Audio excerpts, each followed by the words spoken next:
Thank you, thank you. Welcome back, Vicente. Hope you enjoyed your Thursday.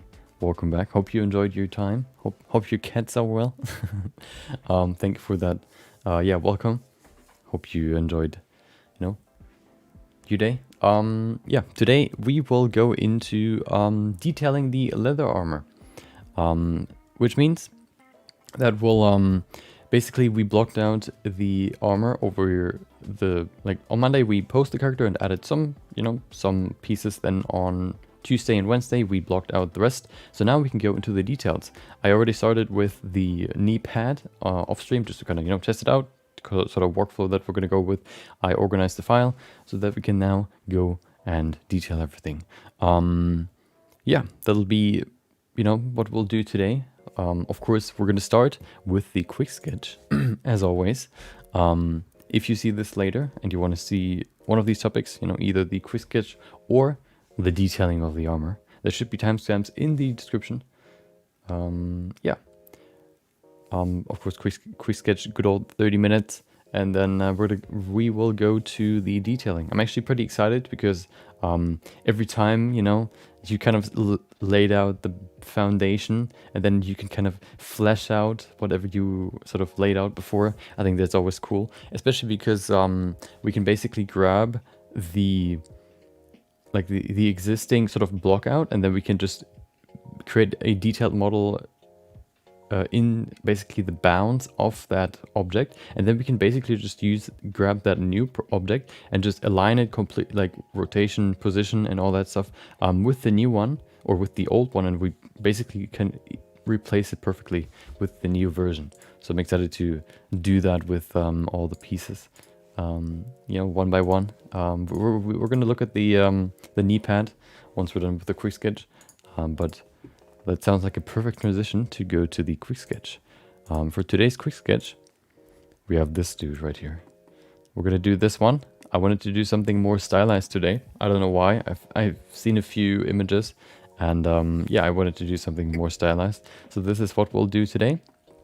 There are, of course, a collection of expressions here, and I think the one that we will do today is this one.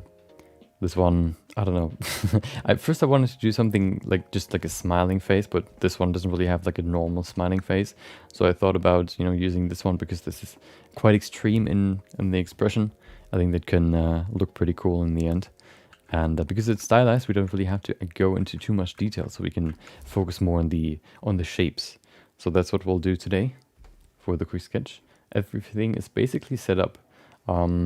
Of course, we're going to use symmetry. We're probably not going to tilt him like it is right here.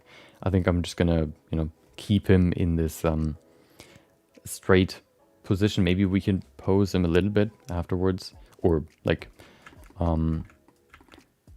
maybe once we kind of have all the details in there, or the big shapes. We'll see. Yeah, I think we're ready to go. Timer's ready. Hopefully you are ready. That's the most important part. There you go. 3, 2, 1. Oh, hold on.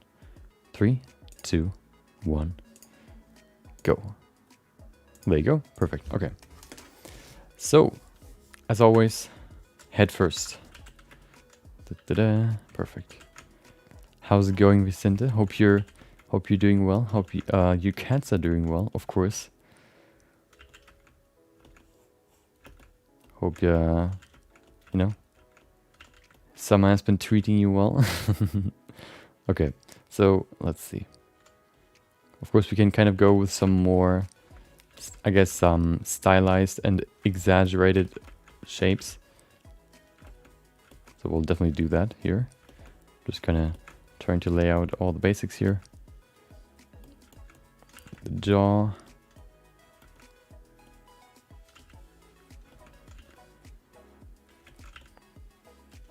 There you go. Forehead maybe a little bit thinner. Okay. Bring this up. The jaw right there. Cut the jaw off so we have a nice skull shape here. Perfect. Look at that. Isn't that beautiful? Okay. Then we have the rest here. I think we can also pull everything sort of down a little bit. It's quite high right now. Been smoking too much. Well, there you go. Okay, let's see. So it seems like the chin is quite small, so we're gonna push this more together. More like this. That's probably better here. Create some nice planes here for the beginning. There you go. We have the nose as well. Let's sort of put in the eyes. I think that's a good start here. Put wrong brush right there. Huge, or they're not actually that big, but quite big eyes, comic-y eyes, round instead of like the normal eye shape. There you go.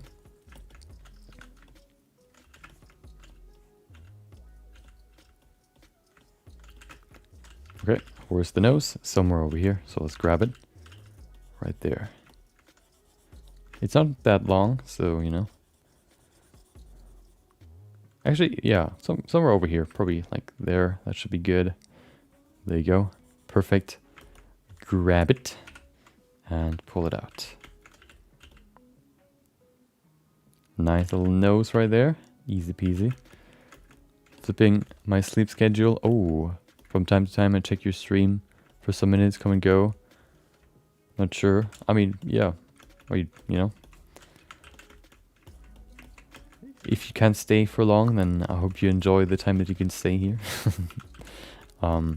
Did you sort of, I guess, like, did you solve your sleeping problem? I think the last time we talked about that, we sort of found, like, you sort of found a solution, but was it only temporary, or were you able to find something that actually worked?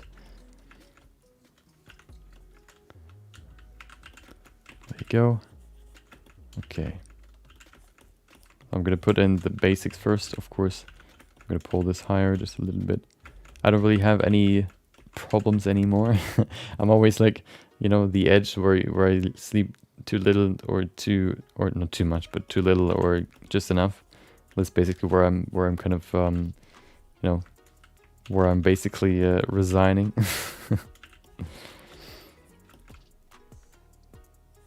So not, you know, usually just like, I don't know, 10, 15 minutes, maybe less than I want, but not too much more.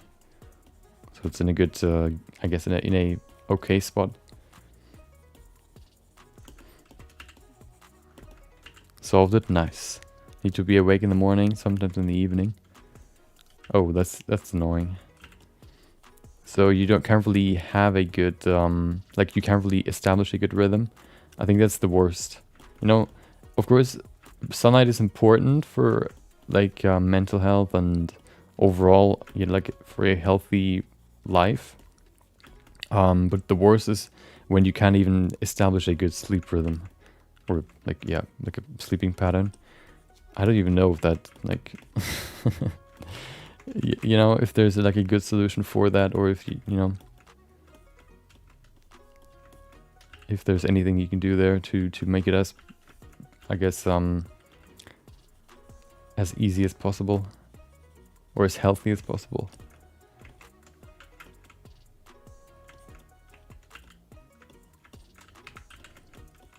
We don't have a forehead. How about we add one? You don't care that much? Okay. I mean, as long as it doesn't affect you too much right now, you know, then it's at least good in the good right now, you know. Maybe it affects you later. I don't know. I just read that, you know, first of all, of course, a normal, I guess, what do you call that? A regular sleeping rhythm, like sleep rhythm, is something that is very useful or very, very helpful when you kind of like feeling down, or when you're like overall for mental health and like maybe even, I guess, physical health. And then, yeah, switching between times, at least it's at least annoying, at least in my opinion. Maybe you like that, maybe it's exciting.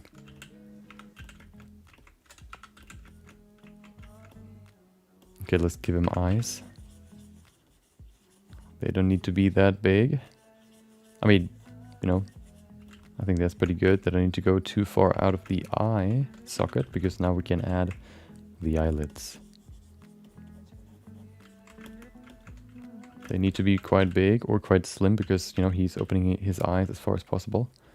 More like this, maybe. There you go. Do the same down here.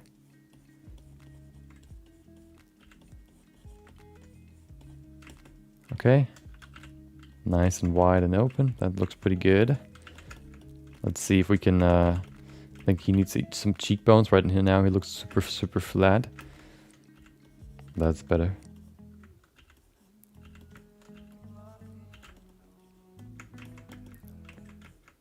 Okay.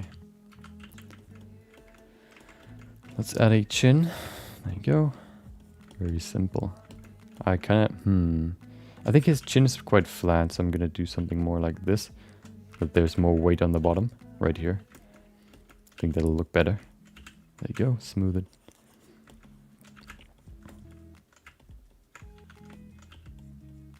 Perfect.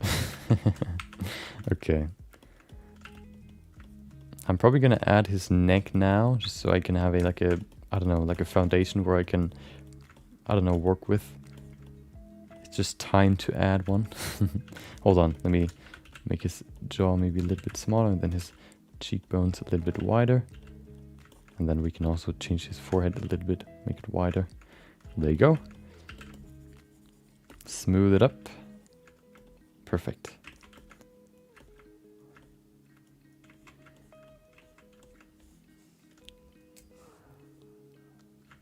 This is the second time I find your mic muted in the beginning of a stream. It doesn't happen that much, okay? Usually when I start the stream and then something happens where I'm like, where I need to think about, or that I need to think about, like, I don't know, some text pops up and then I need to process it before I, you know, like, I need to process this before I basically begin speaking, and then I might forget that I, you know, still have my mic muted. But usually it's just like a, you know, regular, I guess, like it's in the rhythm, so it's not really that often that I forget it.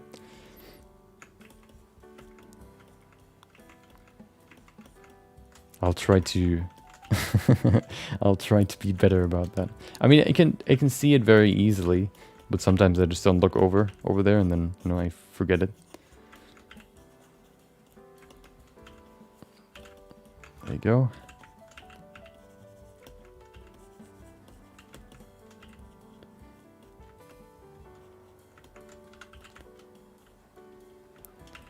Perfect. Look at him. Isn't he happy? But he's not supposed to be happy. Hold on. We need to give him eyes. There you go. That's better. Now he has some nice expressions. Yeah, he needs to have more extreme... I think he has to have a more extreme expression.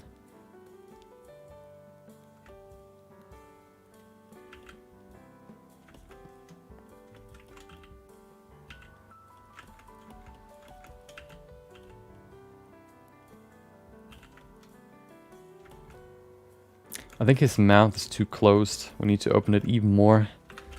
That's the problem. Looks too much like smiling. There you go.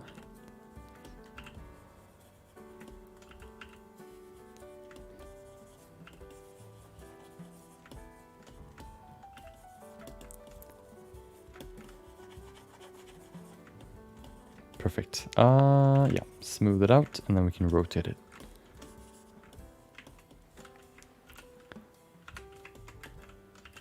Let's see.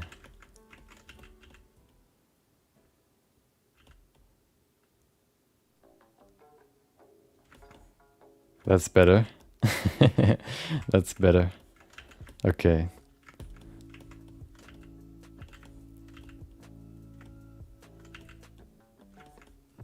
Maybe make the mouth expression a little bit more extreme so that, I don't know. Yeah, I think that's better. Maybe we can pull this higher just a little bit. There you go. Okay.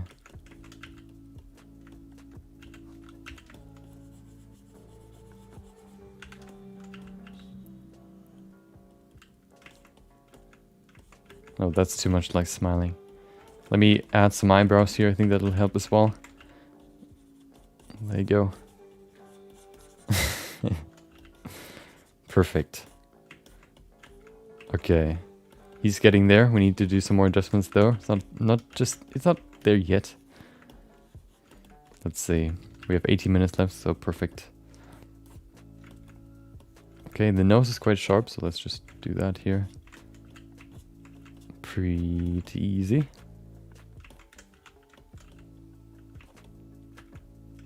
Should we give him a profile? Okay, it seems like his nose is sort of curved. If you look at this one, of course, that could just be like, I guess sketch differences. But let's see if we can kind of respect that. I think that works quite well. Maybe we can make it a little bit shorter. There you go. Okay. Then we can go in here, make it deeper. Perfect.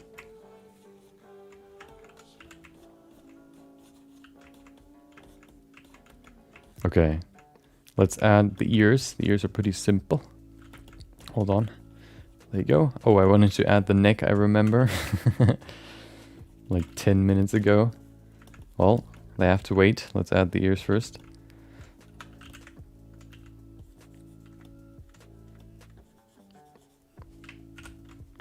There you go.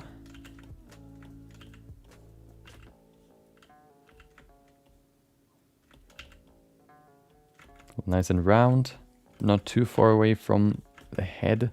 I think that's pretty good. Let's see, make this rounder as well. Okay, we need some more thickness here, so how about we go in here, enable front faces only. There you go.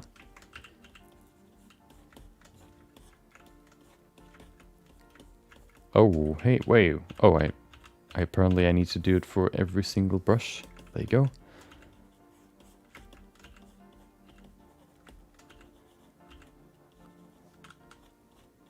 Perfect. Okay, let's go to the inside. Do it here. So this ear shape is quite simple. Of course, it's like a comic style. So what we can do is we can just, I guess, hold on. Okay. Let's simplify the shape a little bit. So we have, of course, the C shape on the outside. And then we can do the Y shape. We could maybe simplify it even more than making a Y in the middle. Let's see. So we have this. There you go. And then we have this hole right there.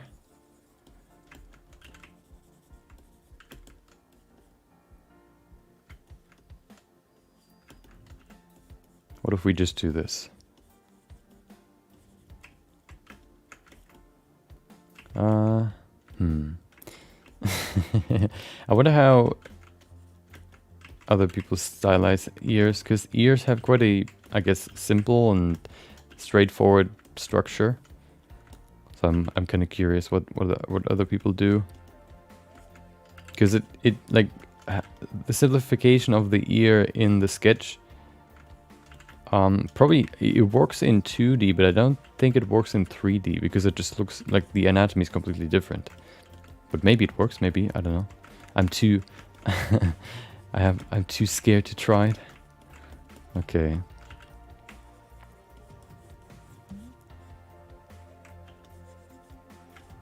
There you go. That should be good enough. Let's change the shape or the size. There you go. Okay. Let's go to the neck. Da-da-da. It's not. It's actually, yeah, very, very small. Okay. That should maybe even. That's probably too much. We'll see. Oh, that's interesting. Welcome back, Yanis. Hope you enjoyed your day. How I'm doing quite well. Hope you are doing great. I actually, so we began delving more into hard surface modeling. I know you've been working a lot with that. We, of course, because we create the character and we need to like model the armor. We could do everything with sculpting, but I think if we do it with basically poly modeling, that could probably be faster. So that's basically what we do right now. polymodeling the armor. And so far, it, works quite well. I also, for work, I model I wanted to create a iMac mockup, so I model an iMac. It was pretty straightforward. Yeah, maybe, at least I can now get some more practice in with hard surface modeling instead of just sculpting, so that I don't always just resort to sculpting every time I want to model something. I think that could be, cool. I just kind of need to learn some more techniques to get to where I want, and then I think we should be good. Yeah, exactly. An iMac is just square with rounded edges. Exactly. So that's why I did to get started, and work quite well. Of course, there are also the plug and all that stuff, but of course, like, circles aren't really that complex. But we'll probably get into some more complex stuff for the armor. Probably. We'll see. Good thing is, most of the time it doesn't have to be like one piece, so you don't have to like create all the layers of an armor piece in one like model, which is, quite handy. And doesn't take ages then,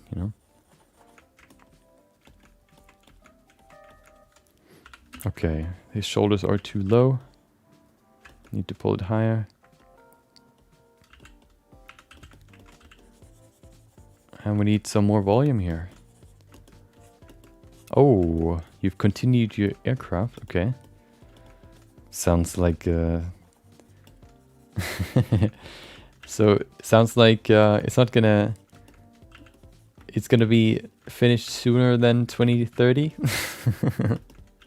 With the plans that you have for it. It's gonna be your life... what is it? Life project? Similar to other artists that devote their time to one single thing, one single art piece.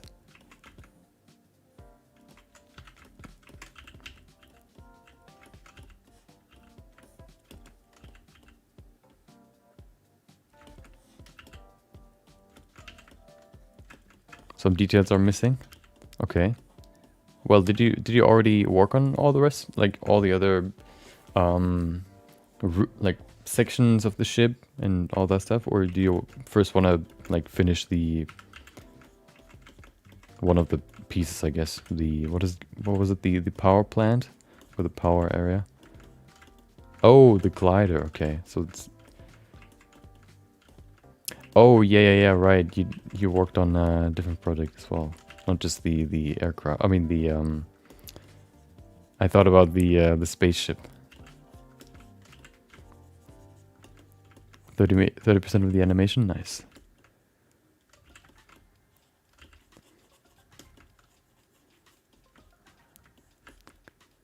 There you go.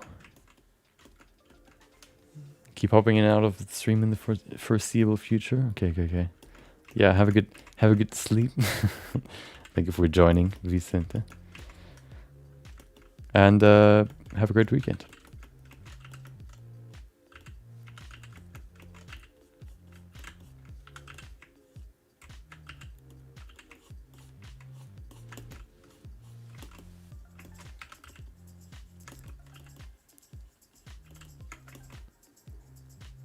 Okay, there you go. What is that? What is that? That's an interesting little braid right there. We have 9 minutes. Okay. So let's add maybe a shirt here. Shouldn't be too hard with what we have here. There you go. Go all the way around. Like this. Little shirt right there. The collar right there. Easy peasy.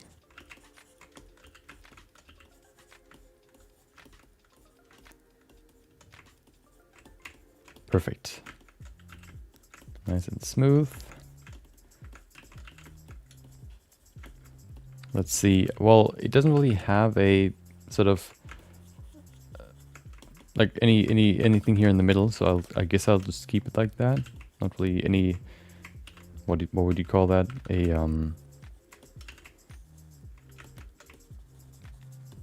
some sort of seam line, for example. There's just nothing. So we'll just keep it like this, I guess. Works for me. You know what? No, I'm gonna add it there. Why not? There you go. Okay, let's add the second layer.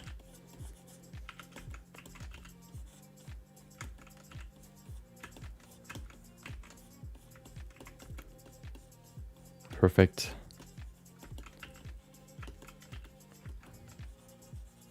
Add some more thickness so we can kind of separate the two pieces. Perfect. Let's make this here a little bit more smooth.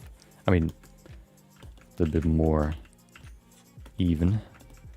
And we add this flap here in the middle. I mean, in the front. I mean, yeah, in the front. Right here. There you go. And bring it all the way up. Nice. Easy peasy.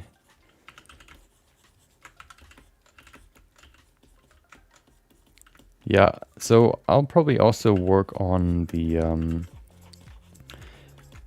character, the armor that we're going to continue working on today.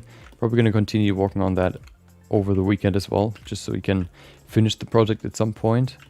Usually, you know, only being able to work on it for like I don't know, 2 hours per day, or 2 to 3.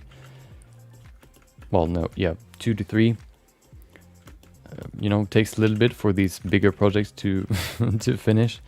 So I'll probably work on the armor over the weekend as well, which I'm actually kind of excited about, because, you know, sometimes you just wanna get into the flow of modeling and just do. You know, you just want to do. So yeah, I can do that again. There you go. Okay. Maybe we can go in here and just give it some more structure here.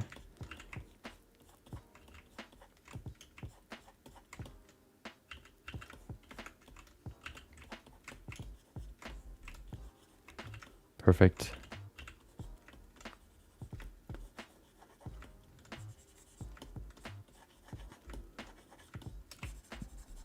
Okay. There's one thing that is still missing. It is the hair. How about we add the hair in the last 5 minutes? How about we save first, though? Wrong folder, of course, as always. 228. What day is it? Oh, 228. There you go. Okay. Let me sort of block out the hair first. It's probably somewhere over here. There you go. It goes wide. It also goes over the ear. No, it actually doesn't go over the ear. Well, maybe a little bit like this. There you go, all the way to the back. And then I guess something like this. To end the hairline, we go to the front, which looks something like this. Okay, there you go. That's pretty good. Nice. I wonder if there's a function where you can basically fill an outline of a mask with like more mask, I guess. That would be pretty cool. Like the fill tool in Paint. And then if you miss a single spot, everything gets blacked out.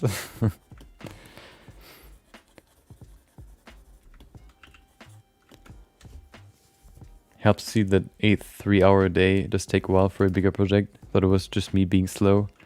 No. Yeah. It takes quite a long time for stuff like this.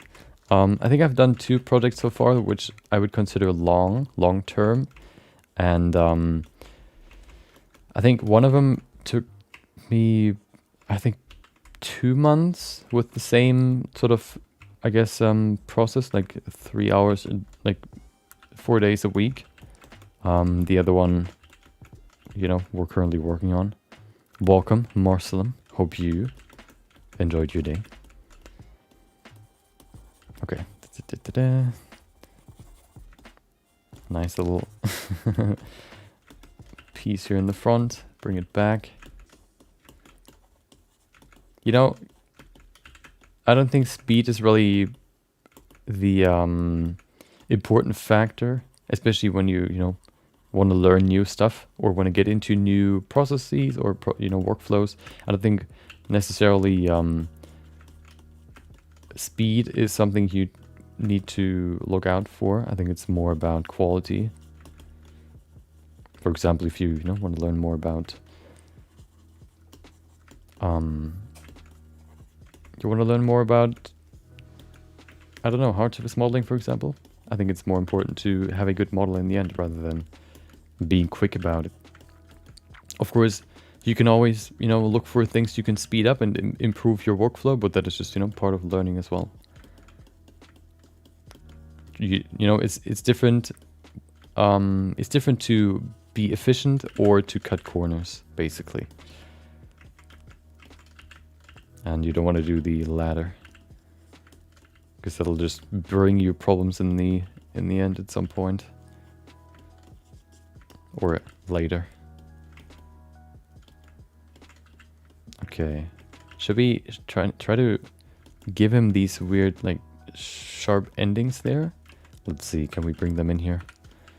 If we pull this out like this. Okay, that looks pretty cool, actually.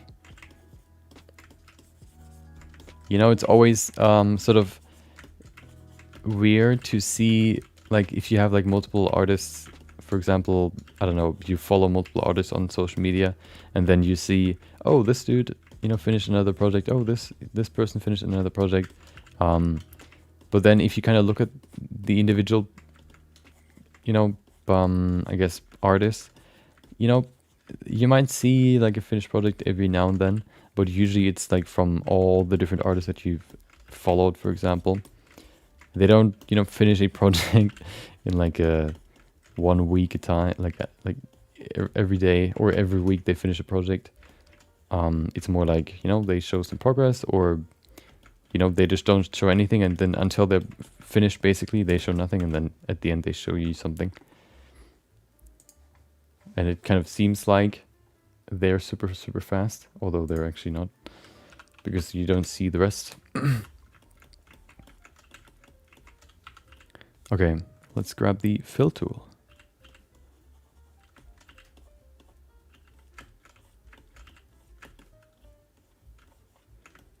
There you go.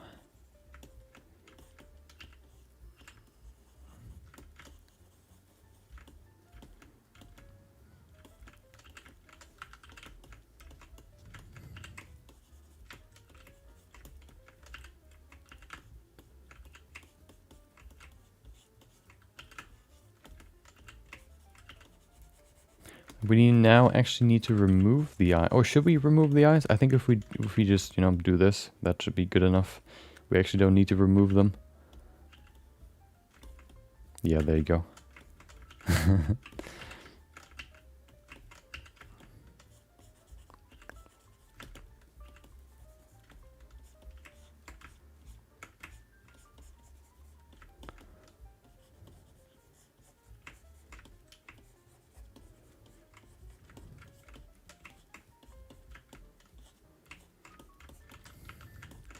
Oh, it's over. Okay.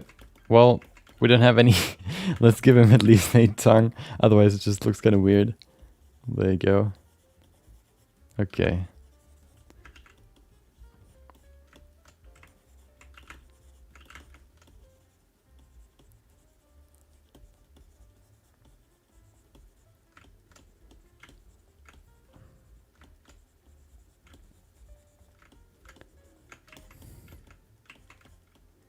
Hold on. There you go. And then we have the top row as well.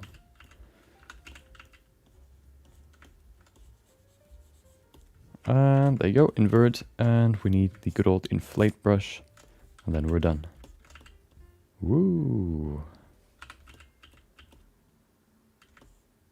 Okay, that looks kind of weird. Hold on. That's probably better. There you go.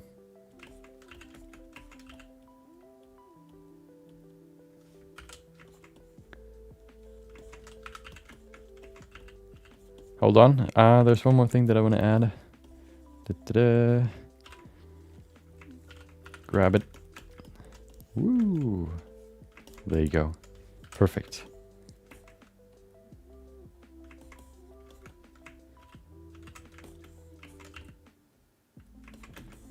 Okay. Perfect. Dude, like yesterday on stream, there was a mosquito in my room. I caught him and released him. But do you see this?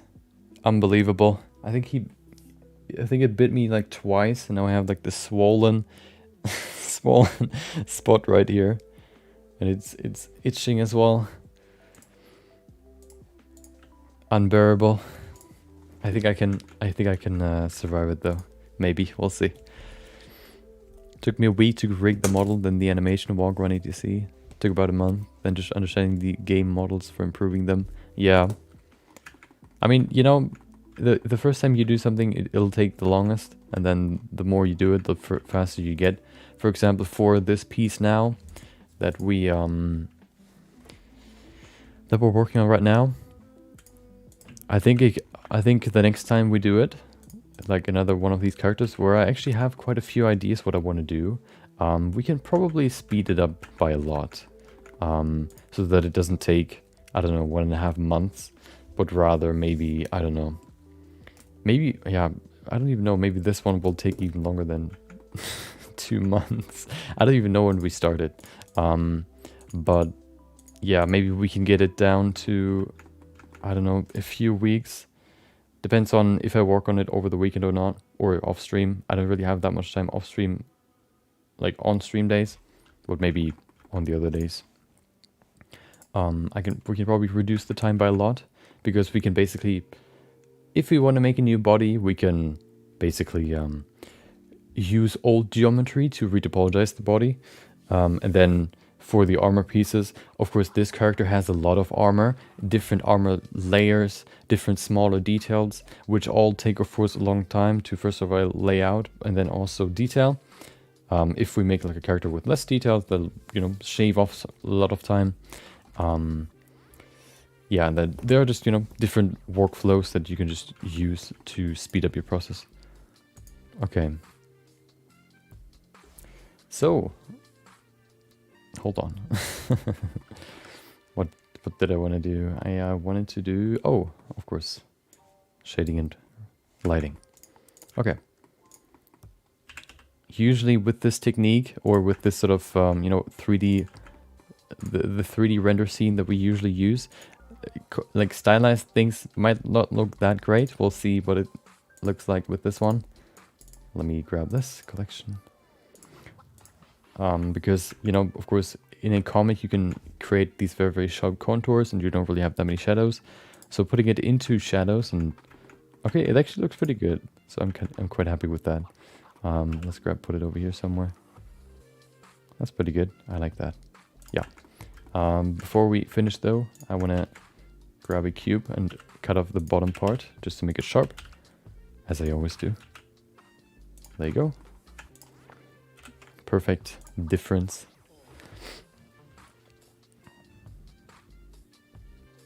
There you go. I think we worked for like 2 weeks, maybe even more, probably like 3 or so, only on first of all sculpting and then retopologizing the first layer of armor. I think if you would have done that, if we would have modeled the armor just by poly modeling, I think we would have been so much faster. I think the sculpting part there was a little bit, I guess, unnecessary. Okay. We need the material. This one, I guess, hopefully, maybe. Nope, the wrong one. Of course. I always grab the wrong one. This one. Yep. Ah, nice. We can actually add some contours here. Look at that. We can maybe make them sharper. Look at that. Oh, that I like that. I like it. It looks pretty cool. Yeah. Okay. Now we need to do one more thing. First of all, we need to fix the lighting because the lighting is quite random right now. I also want to remove the cube. There you go. We don't need the cube because I'm gonna set the world to black. There you go. Oh, that looks really cool. This one as well. So we can put the focus more on the model. There you go. Let's see. We need... Okay, let's see. So one thing I really like the combination of the shadow with the color, but I want to change the color. So what colors should we use? I've used red yesterday. What about something like this? Oh, like a purple. Like a... Oh, that's cool. Like a purple bluish color. Like this. That's pretty cool. I like that. So what I did yesterday was I cranked up the intensity by a lot. I think I used like 3000. Because then we get these very, very nice bright colors in there. Maybe even more because it's such a dark color. Yeah, that's really cool. I like that. Okay, so let's figure out the lighting first. What I like to do is I grab the main light first. Put the main shadows in. Somewhere over here. Like this. I want to have nice shadows there. I think that's pretty cool. So we're going to put the light there. Then we have the next one, which is the fill light, which we probably don't need because there's no reflection in the eyes. It's not the fill light, it's the... I don't know what it's called. Oh, it was the reflection in the eye, basically. When we have, like, glossy eyes. And then we have a rim light to kind of give it some more... A nice contour on the right side. Looks pretty good to me. Nice. I really like the sort of gradient, like this dark purple, and then also in combination with this very, very bright purple. I like that. Okay. Let's see if we maybe need to pull it or push it, put it somewhere else. Maybe we can find a better spot for it. Just to kind of experiment around here.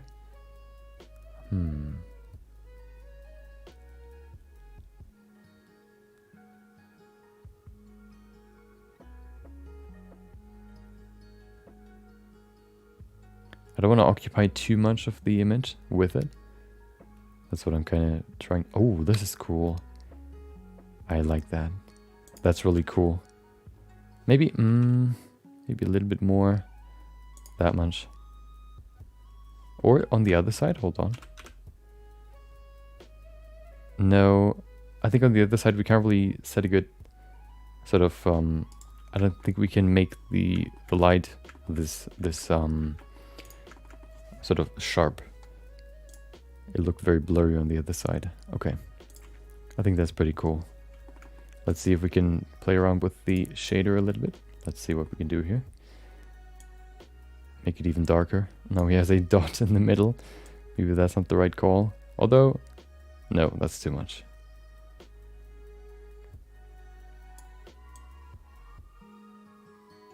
Ooh, completely black.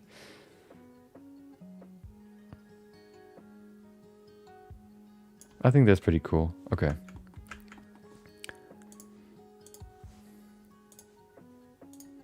%50 resolution. Time to render. Wait.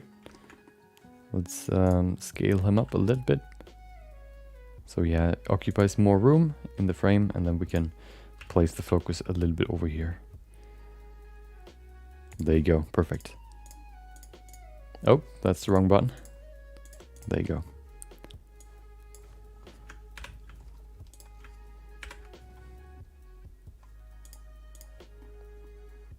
Okay, there it is. Perfect. Let's do some post-processing. There you go. Where are you? There you are. Put in a nice glare here. Oh, okay. Maybe a little bit less glow here. I don't know. Purple just looks cool. Okay, perfect. And then 100%. Let's crank it up to 100 times 8 as well. Nice. Render the image. And now it is time to drink. Welcome back. Hustler. Is that Dolly? Exactly. That's him, but just stylized.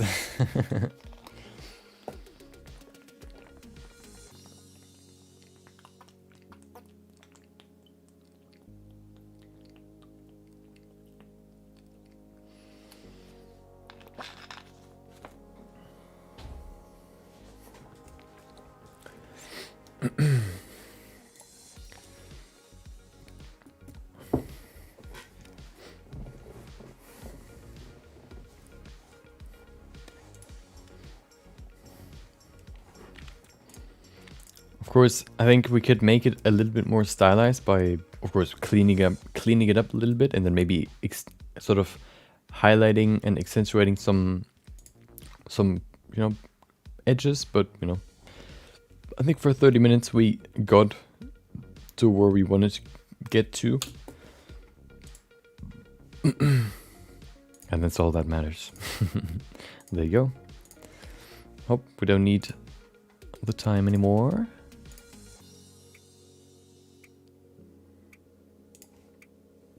To 8.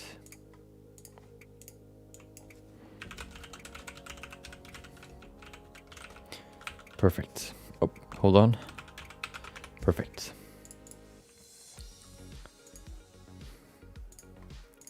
Okay, time to spice it up. There you go. Okay. Well, look at you. Aren't you beautiful? Okay, put in the contrast, of course, as always. Nice and strong there. Perfect. Doesn't really do much. It just kind of makes it a little bit more high, I guess. Gives it more contrast. What else can I say? Do we need more of this? Probably not. Oh, no. I think that'll just... maybe a little bit, like this much. Does it really do much? No, we don't need it. We just need a little bit of more contrast. Okay, time to save it. Yep, thank you. I don't know if I saved it in the wrong folder. We'll see. Maybe. Oh, wrong folder again. There it is. Oh, wrong folder. Okay. Too many folders. There you go. Okay. Where's my image? Where's my image? There it is. Okay.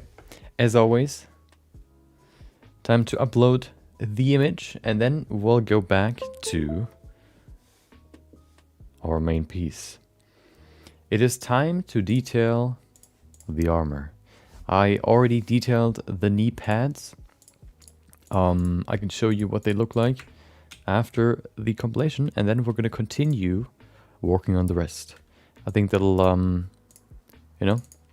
be a fun sort of way to sort of learn more about polymodeling, train it, sort of, I guess, not only learn, but also improve on it, and, yeah, train basically to get better at it. Yeah, we're gonna begin in 3 minutes once the compilation is over. I hope you enjoy, and yeah, I'll see you in 3 minutes.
here we are, back at it again.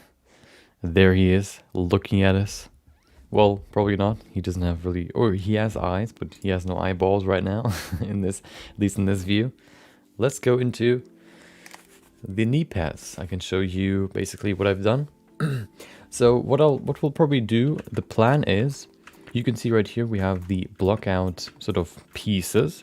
We have the shell, we have some like the belt buckle, some I guess like a hip protection, and this is the knee pad that I detailed, you know, added some more detail to it. The geometry worked quite well already, so I didn't really need to create a new piece. We'll probably need to do that for this one, for the arm brace. For this one though, basically what I've done is I've used that model and I duplicated it and added a few more pieces, like the these sort of things right there. These, I don't know what they're supposed to be, like ornaments, I guess, or spikes. And then these pieces here as well. Just regular poly modeling like this.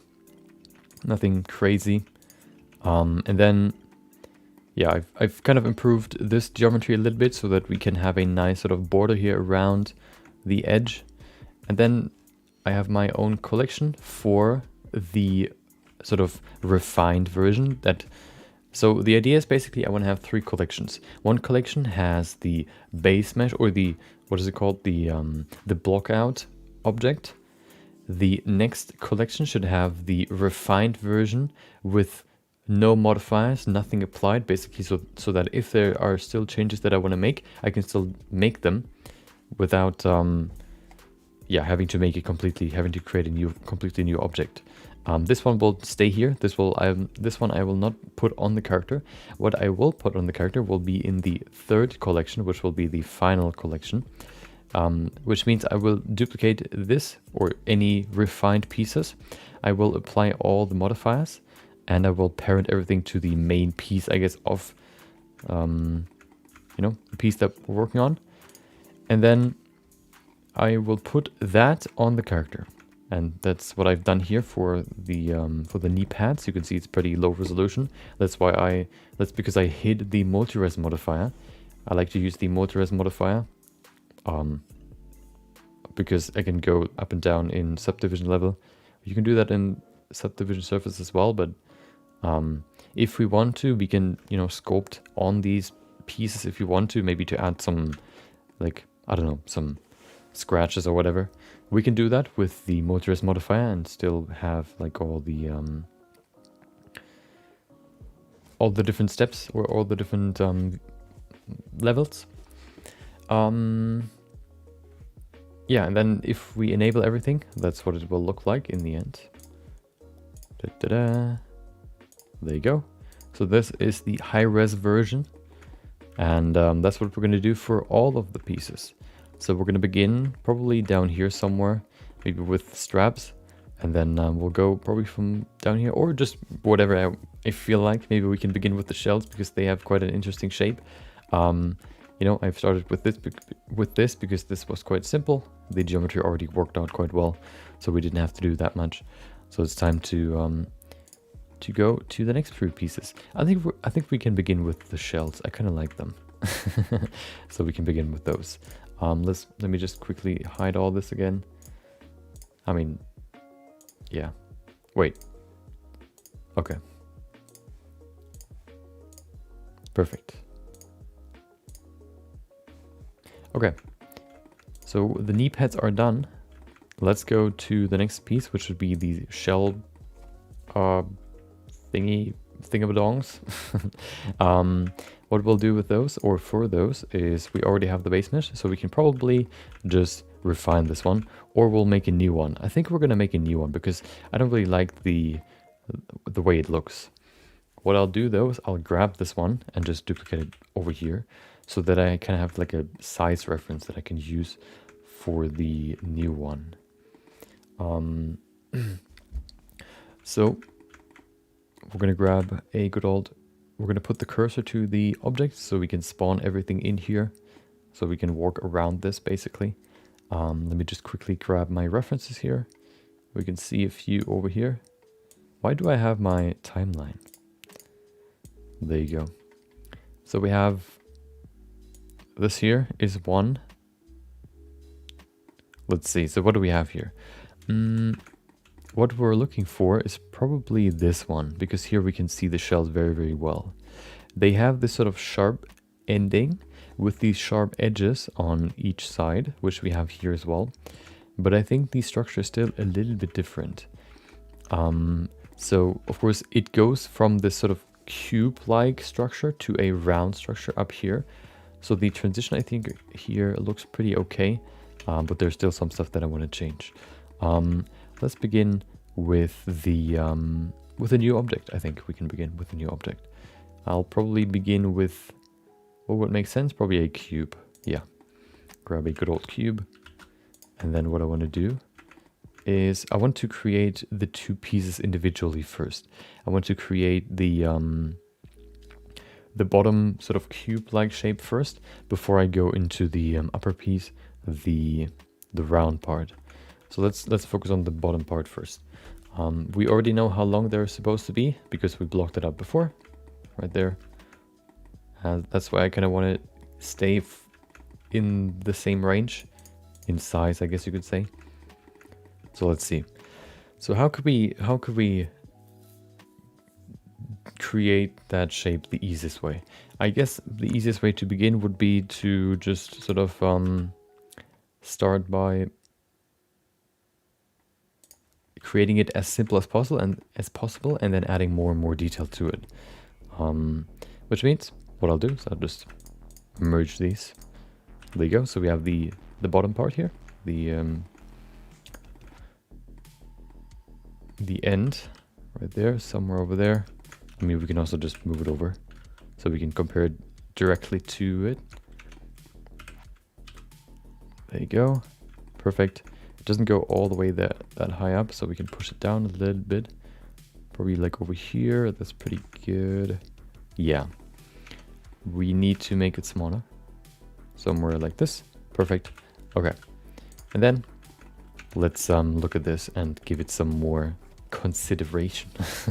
I also thought about maybe using the remesh plugin, but with the test that I've done, it didn't really give me that great results. I think it can give you great results with hard surface models, but I want to learn more about poly modeling, so I'll do it myself. Okay. So I think what is kind of happening here is that these, first of all, we need to create a curvature. So what I'll probably do is we need to have an ending. We could either just flatten this by using a bevel and then pressing V so we can bevel the vertex down there so that it's not like a perfectly sharp ending there, or we could work with the sharp ending to create and turn this triangle into something that looks more like a you know, I guess turn this triangle into quads, basically. Welcome back, Biwi. Hope you enjoy your Thursday. Hope you're excited for the weekend. Only one day left. Only one day you need to get through. Well, only half a day, I guess, because you know, first half you probably need to do some stuff, and then you can devote the last half to whatever you want. Maybe modeling, maybe, I don't know, photography, whatever you like. Okay. So I'm kind of thinking about what kind of structure I want to create. I think for what I want to do here, I think it doesn't need to be perfectly straight.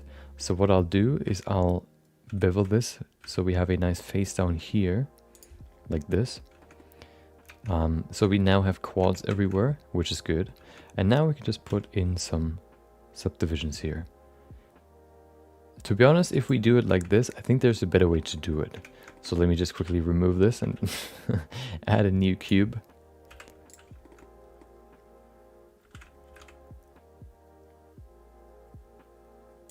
There you go.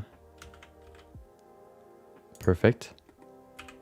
And then what we can do is we can probably just, okay, I shouldn't probably move it over there. I'll put the range in again, or I'll move it to where it ends and where it begins. So somewhere over here. And then we move it all the way up to here. Somewhere. There you go. We need to remove this face, and then we move it over. Perfect. What we'll do then is we will add probably 1, 2, 3.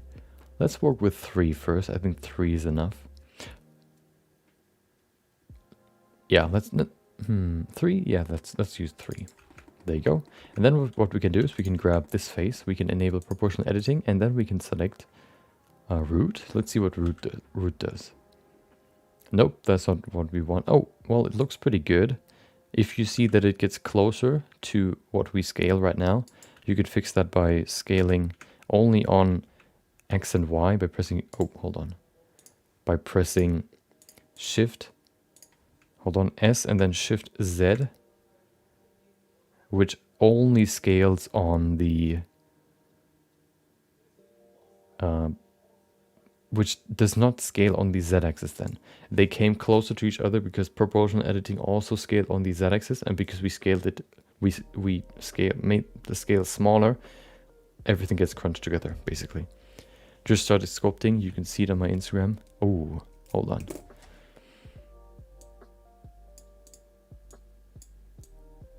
Let's see if we can find it.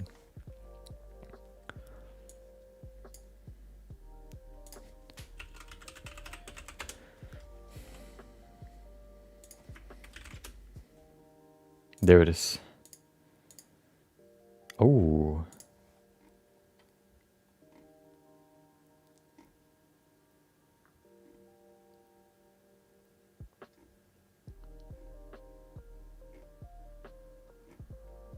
Nice. Hold on.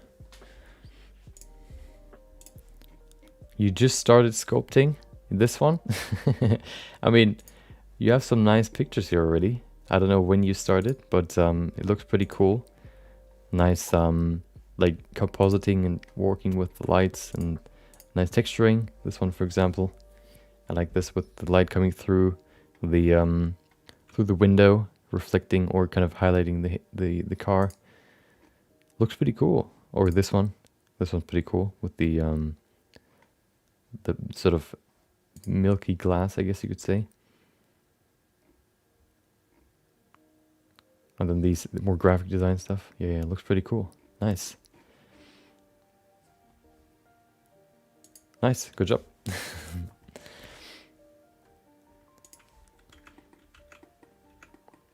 Okay. Nope, that's the wrong one. So what I'm probably looking for is sharp. Nope, that's linear, sharp. So we can get this nice curve in there. Nice. Perfect, okay. So that's a good beginning. What we also need is probably another cut right here and another cut right there, because I want to create a certain curvature here. I'll grab this and this one, and then I'll just scale it out just a little bit so we can get a very slight curvature going like this, so we can actually begin creating the sphere already. Okay, and then let's add the sphere as well. We'll grab a good old, no, not a sphere, we need a circle. Do we? Maybe not. What if we just grab this, extrude all the way up to there, roughly, and then we use the good old loop tools add-on, which should be somewhere over here, somewhere. There it is, and we select circle, and then it creates a nice circle out of the mesh. I think that's pretty good. It doesn't really look like it's getting bigger. It kind of keeps the same shape, which is nice. But this isn't done yet, of course. First of all, what I like to do here is I like to add a few more pieces here. So what I want to do is I want to basically, it looks like there's like a contour around the bottom part. You can't really see it there, but what I want to do basically is I want to add a oh, I have an idea what we can do here. Okay, what I'll do is I'll grab let's see. So what I'll do first is I'll use a mirror modifier so that I don't have to do the same thing on each side. I think we can even use a mirror modifier on all, like on the 3 sides that we're not working on. So I'll delete everything over here because it's radial. We only need to work on 1/4. There you go. We can now use a mirror modifier. X and Y. There you go. Perfect. Okay. Do you use Blender or do you use, I don't know, Maya? Or, yeah. Or 3ds Max or Cinema 4D? I've seen some cool stuff on Cinema, like from people using Cinema 4D or before. It kind of had this sort of Cinema 4D style, so maybe, you know. Okay, so what I'll do here probably is I'll just,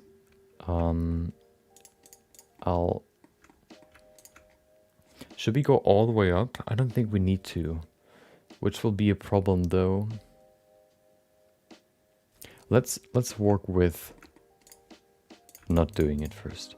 So what I want to do here is I want to create a insert, press B for boundary. Oh, okay, maybe maybe that doesn't work. What about, hello? I want to, okay. So I guess we'll just create our own edge here. Shouldn't be too hard. So what I'll do here, so I'll do this, just cut it out basically. There you go. Go all the way down and then to the side. Nice. Then what we'll do is we'll create nice faces here. Of course, we always need to have good topology. The knife tool became my best friend in this sort of you know, modeling process here. There you go. And then we need to kind of think about this later, but what I want to do first is I want to do the same on this side, making sure that it's sort of on the same height. There you go.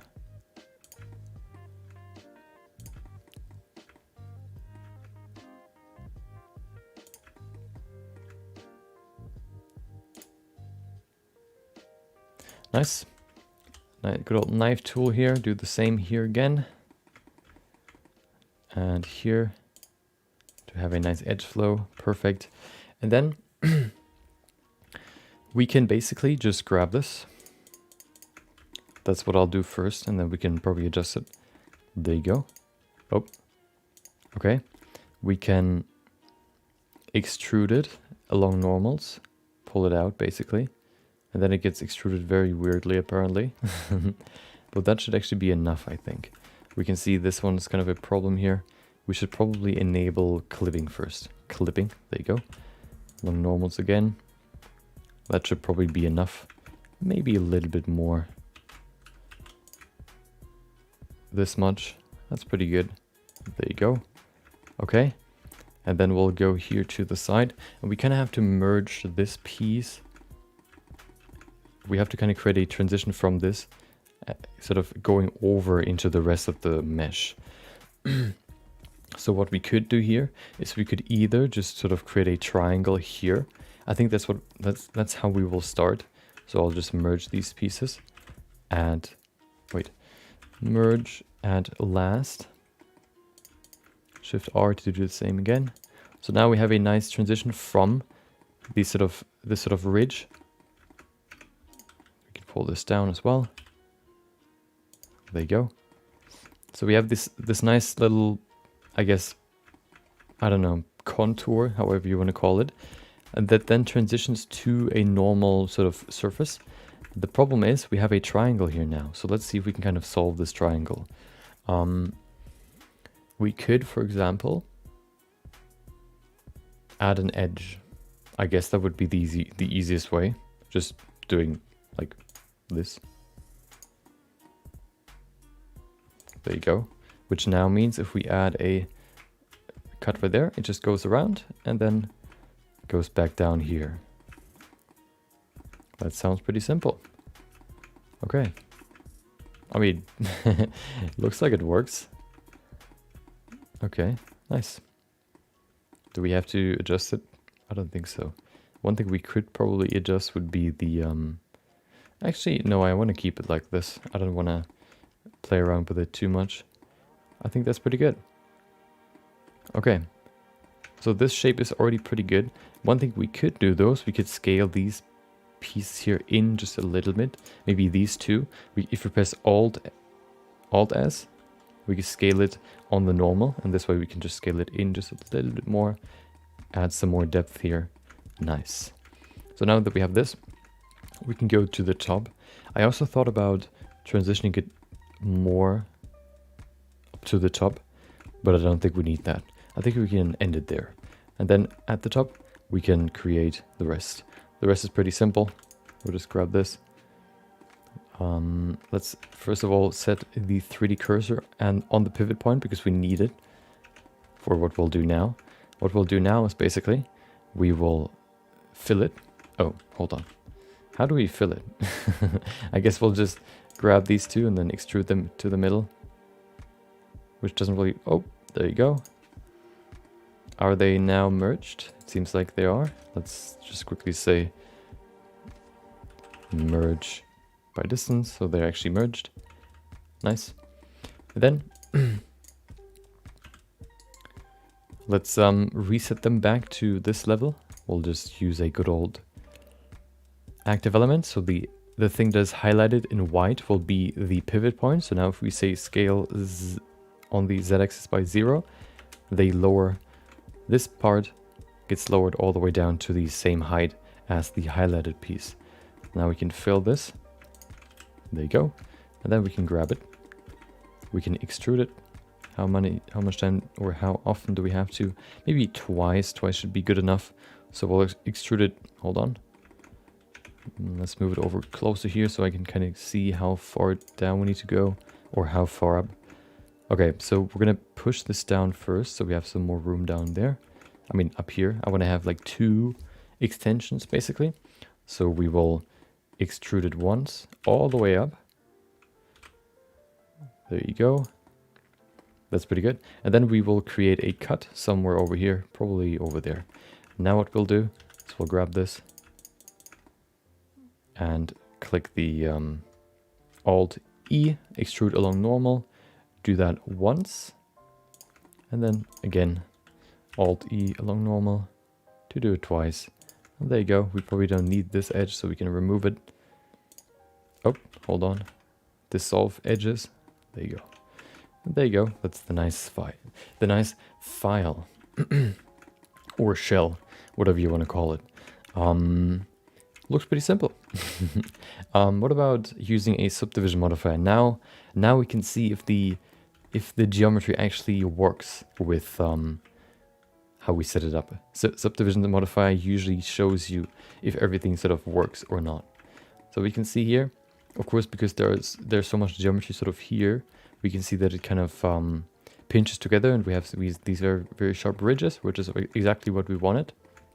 We can then see that it gets kind of thinner, which is probably okay because there's going to be a sort of wrap around it anyway. And then at the top, of course, we have these 2 parts. What we need to do anyway is we need to sharpen some edges or some edges basically. So we'll just select all the edges that we want to sharpen. These ones here as well. First these ones, then we will press Shift E to sharpen them. We can already see it here. It's nice and sharp there. And then we need to look at the bottom. One thing we need to do here is we need to do the same on the inside here. Okay. Perfect. Shift and E. There you go, nice and sharp. It looks kind of weird here at the bottom. Let's see. We can probably improve the geometry that we have here right now. It looks kind of stretched. Oh, there's probably an easy way to fix that. I think if we just sort of sharpen this. Yeah, there you go. Now it's sharp. Okay, perfect. That's better. Nice. Okay.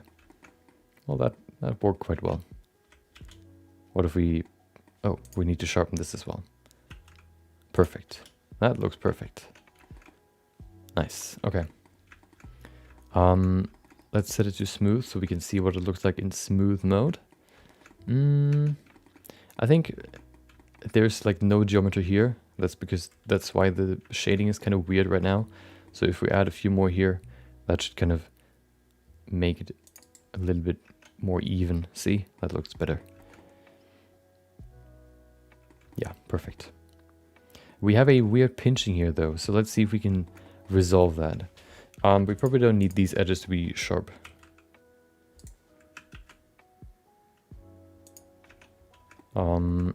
Or what we could do is we could extend it over, like we could extend the edge a little bit more, maybe.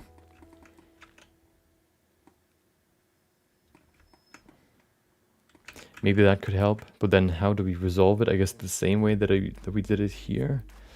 Let's see. What is that? What do we... Oh.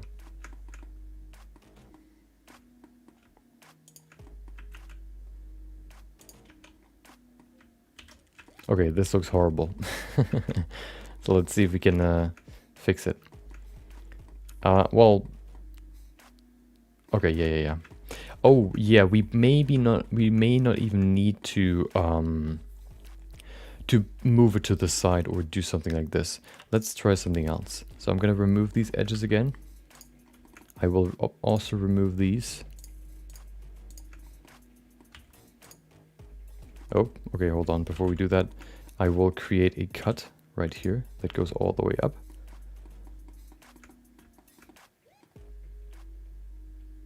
Okay, hold on. There you go.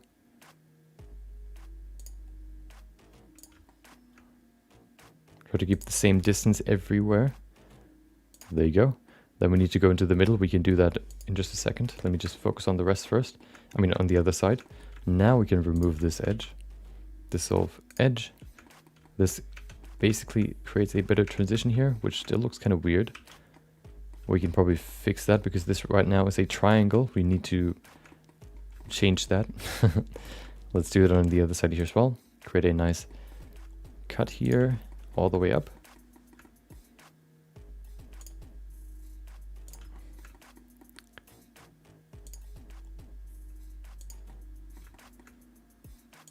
And there you go. Okay, we can see now this edge is very sharp, which could look pretty cool, but I definitely want to change it. I don't want to have it this sort of sharp. We also have a problem of there being a triangle. And we need to remove this edge. There you go.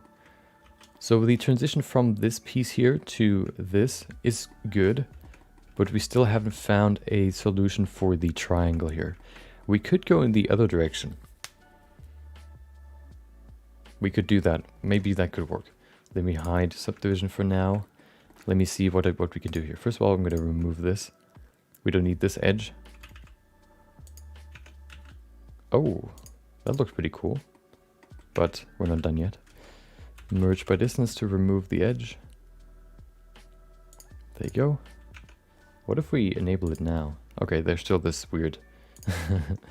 this pinching. Okay.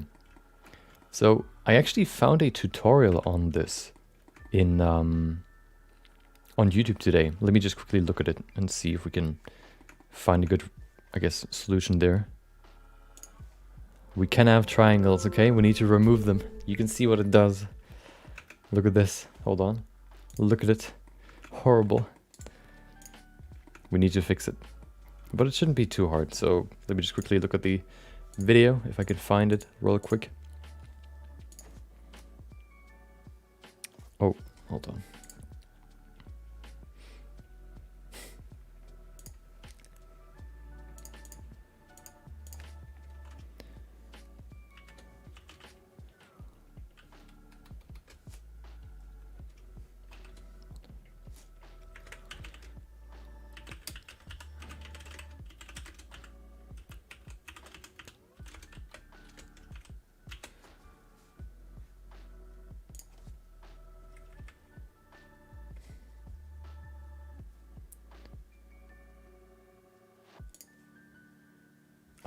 Okay. Blender, I guess we can just look up hard surface modeling, and then we should find what I'm looking for. Hold on. Hard surface modeling. There it is. Let me find the video. Oh, there it is. So, where are you? There it is. What's up, guys? Josh here, Oh. and in this... Okay. Show me the geometry, please.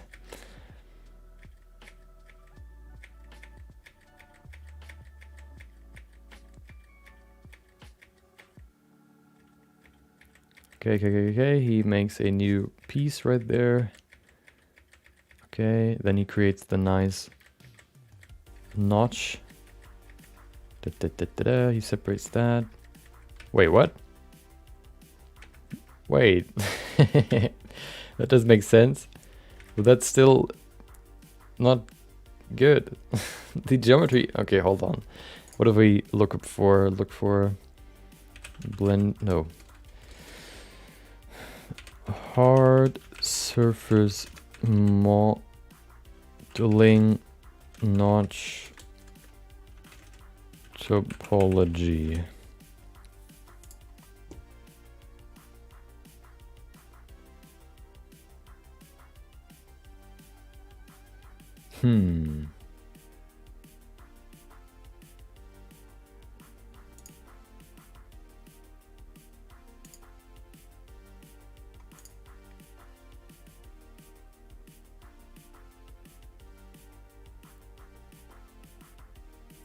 Let's see. Is there anything that... Oh, there it is. Okay. Oh, okay. Well, that works. It's quite complex, but I guess it works. So we need to create geometry in the triangle. Okay. Okay. Well, let's do that then. So what we need to do is we need to go in here and we need to basically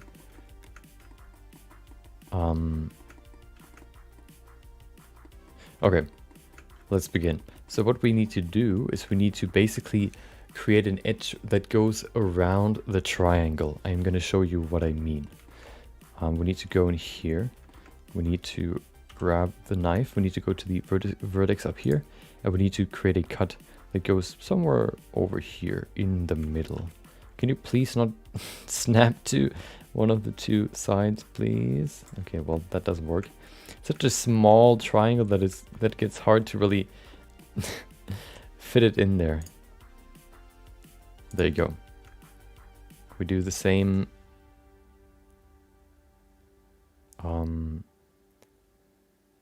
Wait, how do we need to set it up? We need to create a...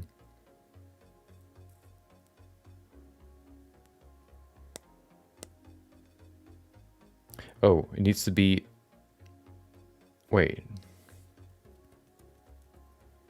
Oh, it needs to be like this. Hold on, let me look at that again.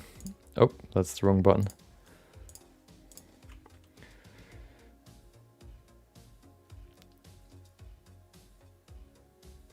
Okay.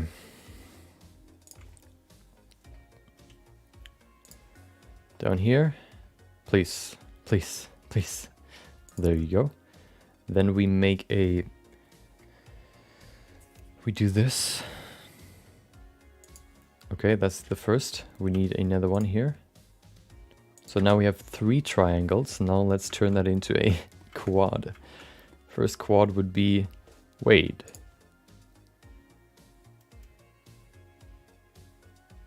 But we always have a triangle. What is that? It doesn't make sense. Wait. Well, I think the idea still works. So let me see if we can work it out ourselves. Okay. So we need a cut right here. I know how it works, but I need to put it into action, I guess. And then this is still a triangle. These ones out here are not. These are quads now. The only thing that is not a quad is this face. This is the triangle here. You can see here, this has 4 sides. 1, 2, 3, 4. This one here in the middle doesn't. So what we need to do is we need to go in here and we need another cut right there. We turn this into this. Now this piece here in the middle also has quads. If we put in a... Wait. Why does not... So it has 4 sides, you can see here. 1, 2, 3. Oh, no, it doesn't. Okay, hold on.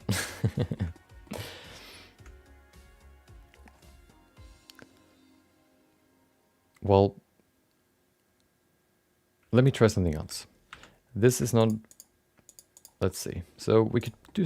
let's try something else.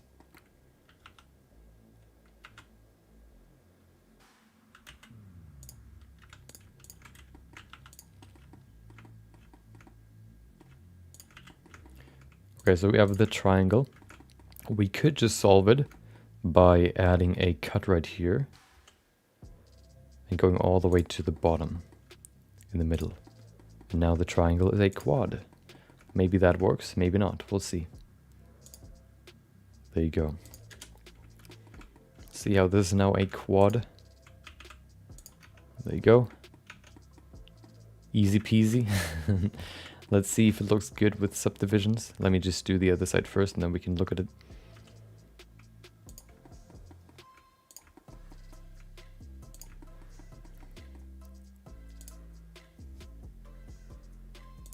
There you go.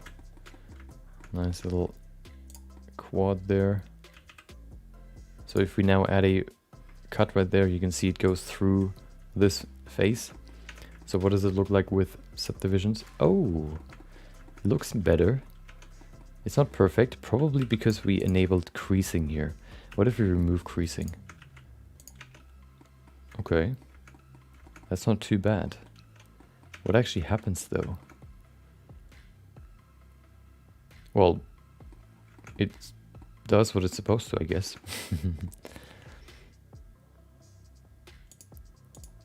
Yeah, I mean, it works, so I'll take it. Okay. Now we need to do one more thing, because basically, that's not a knife, it's a... it's sort of like a shell, I guess. You can see it here on the belt. I don't know what it's supposed to be, a potion or whatever. So we need to, you know, that's what it looks like. And we try to recreate it right now. So I think, or well, so we can see we have these hard edges here, but of course this is supposed to be a circle. So how do we make it smoother again? We can basically grab this edge right here and bring it further out. We push it into the middle of this face. This way we can smooth it up, basically. It's not going to be perfect, but it's going to be better than before. We can make it better though, afterwards. So we're going to put that in the middle, right there. Now you can see it's way smoother than what it was before. Now you can still see that there are some flat areas. It's not really super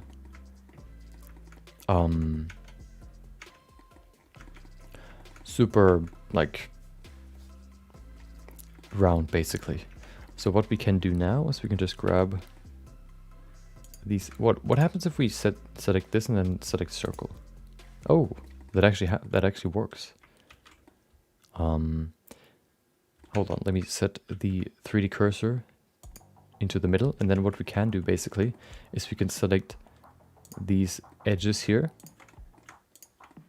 and we can scale them out so that they create a nice circle again.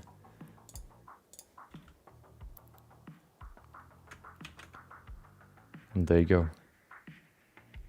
It's nice and round again. Perfect, probably not perfect, but it's better than before. Okay, nice.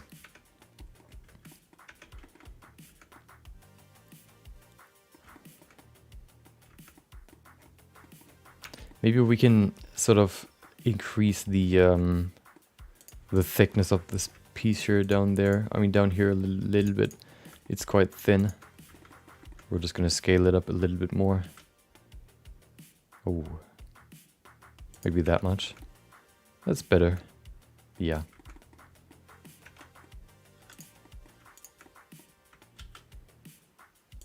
Okay, perfect.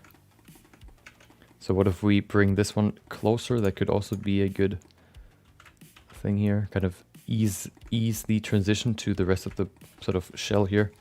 I think that's pretty cool. Okay. And then up here we still have this n-gon, so let's get rid of this one.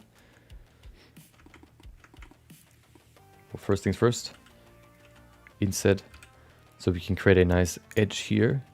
And then we need to sort of bring these edges to an end, basically. So what we can basically just do is we can create a nice edge flow here with the knife tool. So let's do that real quick. We can probably just create a quad right there. And then we'll just do this. There you go.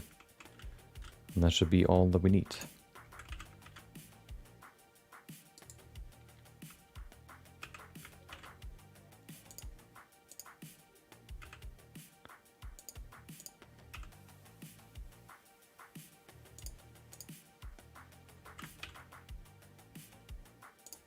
There you go.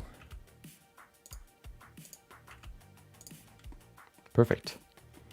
I think that's pretty good. Oh, I moved another vertex. Why? Why did I do it? There you go. Okay, perfect. There it is. And that's the final version. We could, you know what? I'm gonna add some more detail up here as well. Shouldn't be too hard. What I'll just do is I'll remove this again. You know what? I'll just remove this vertex here, as well as these ones here. Dissolve vertices, there you go. And then we can just add some more detail here in the middle. What I want to do is I want to make a smaller one here. Grab these faces and then just extrude them down. Then we do it again. Then we can maybe grab the entire face and move it down very slightly. Invert again, inset. And then maybe we can inset it one more time. Wait. There you go. Make it thicker. And then we can extrude it down again. There you go. Just to add a little bit more detail. Then we can fix this up.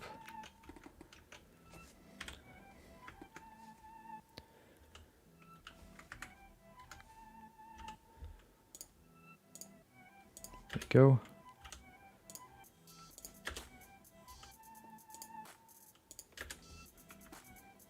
Wait, to kind of enhance the sort of structure of the edge here, we can just inset it once more.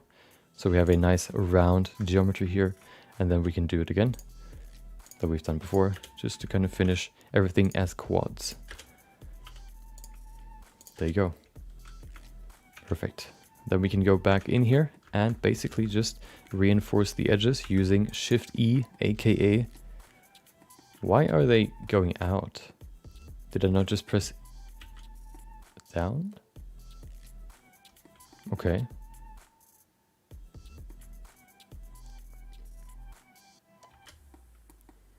Let me bring those back in the middle. It's kind of weird, they're sort of diagonal right now.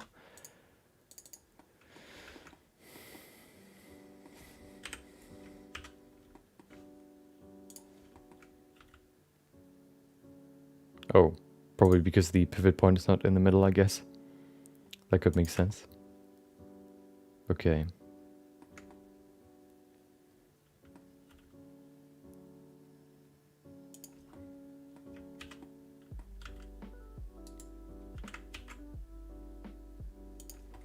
There you go. Do the same with the other ones. Oh, this one's pretty good. Perfect. Oh, there's one more. This edge, basically. Come on. There you go. Perfect. And now let's crease them all.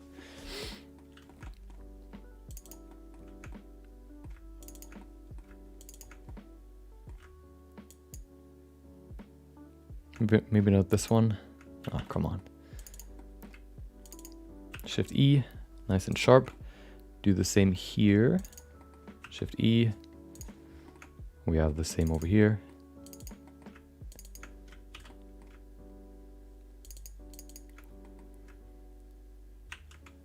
There you go. Let's re-enable subdivisions, and there you go. Just looks a little bit more interesting, I guess, than what it did before. We could maybe make this a cab, which means if we add another cut right here, and then we do the same here, we just extrude inwards, we can make it look like the upper sort of cap right here is not sort of, it just put on top of the rest of the shell, I guess. Extrude inwards, and then select these edges. This one is already sharp, so we do it with this one as well. There you go. Nice.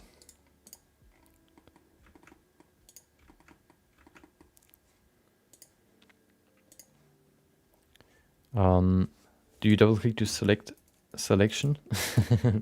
So to hold on. If you double click, let me just quickly apply the scale. So the shading might look a little bit better, okay?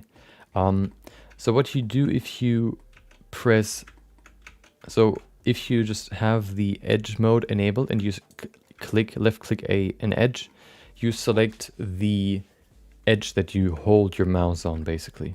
If you double click, if you double left click on the edge, you select the edge flow, basically.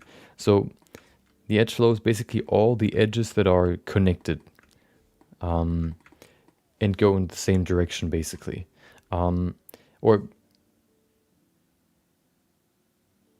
yeah, basically. So the edge flow here would be coming from up there. So from here, you can probably see it. Like if I select this edge, all these edges here are part of the same edge flow. If I select this one, you can see it goes down here and then it goes up, all the way up, and then to here.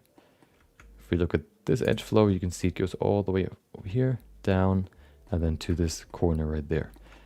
So yeah, edge flows are basically,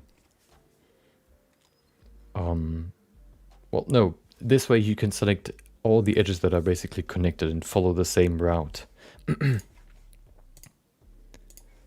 Okay, let me see if we can fix this a little bit more. It looks kind of scuffed right now. What we could try is we could redirect this face, which means we need to do this, which will probably not be enough. Well, what if we... You know what? I'm just going to keep it like this. Or, why does it look so weird there?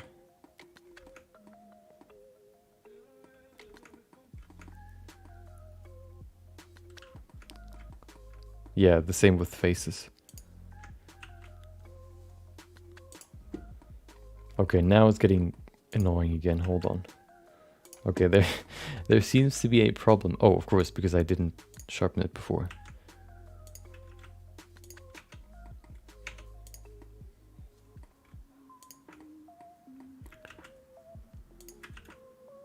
Oh, that's better. Yeah, that's probably better. So I think the problem that you can see here is just because of the smooth shading. Smooth shading kind of looks at the distance between edges and then sort of, I guess, controls how beveled they are, and then sometimes you get these weird smooth shading problems here. We could, for example, now add another edge to just alleviate that. The problem with that is that we also sharpen this edge, so we would have to sort of rearrange all the edges here. The closer in subsurface subdivision in using subdivision surface, the problem is the closer edges are together, the sharper the edge or the corner the edge will be where they meet.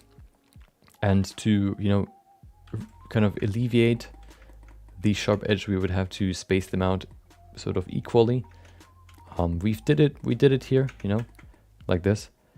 I don't want to do it again with even more edges, so we'll just keep it like this. Now that we have the shell, we can basically put it in the scene. What I want to do first, though, is I want to give it a material, so we'll just add the same material here. I guess that's not black, that's brown. There you go. And then let me put this object here in the refined raw collection. There you go. Let's call it shell. Okay. You know what? I'm going to call it shell raw. This one will be knee pad, raw. Then we have the shell. We can duplicate it multiple times because we need it in the model. So we'll just Alt D so we link the object. A linked duplication. And then we can bring it here. What we can do now to perfectly put it in the right spot here for these shells is we can just grab it. We can select one of the shells, and then with the align tool that you can enable in Blender, right here, align tools, you can just say, I want to align it on the location plus rotation. There you go. And then I can also say, align it on the scale. And there you go. Now we perfectly have put the high quality version where the low quality version is, which means we can remove the low quality version. And there you go. Now we have a new high quality shell right there. We can do the same for the other ones. So let's do that real quick.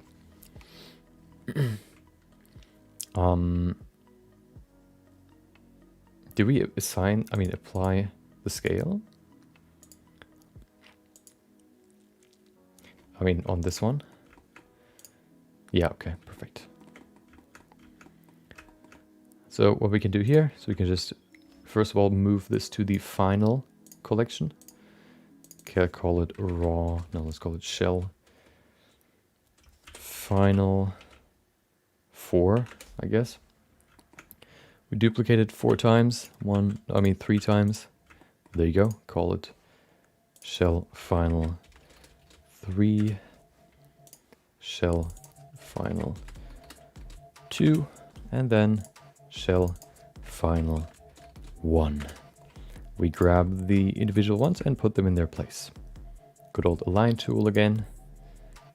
All. Remove the old one. There you go. Make sure that they're not clipping into each other. We can do that afterwards.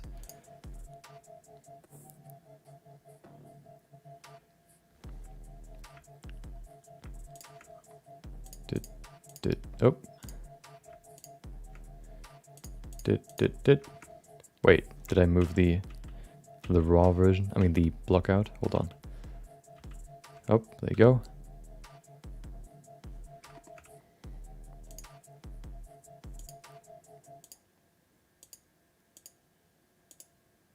Come on. Why can I not select the blockout? Please. Ah, there you go. Do the same here.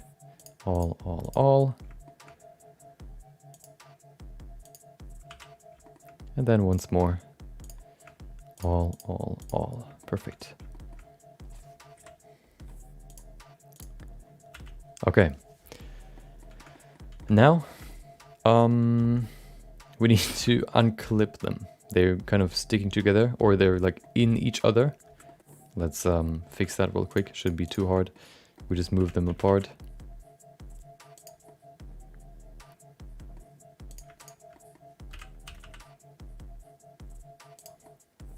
There you go. We could give them individual rotations if you wanted to make it a little bit more, I guess, natural. Yeah, let's do that.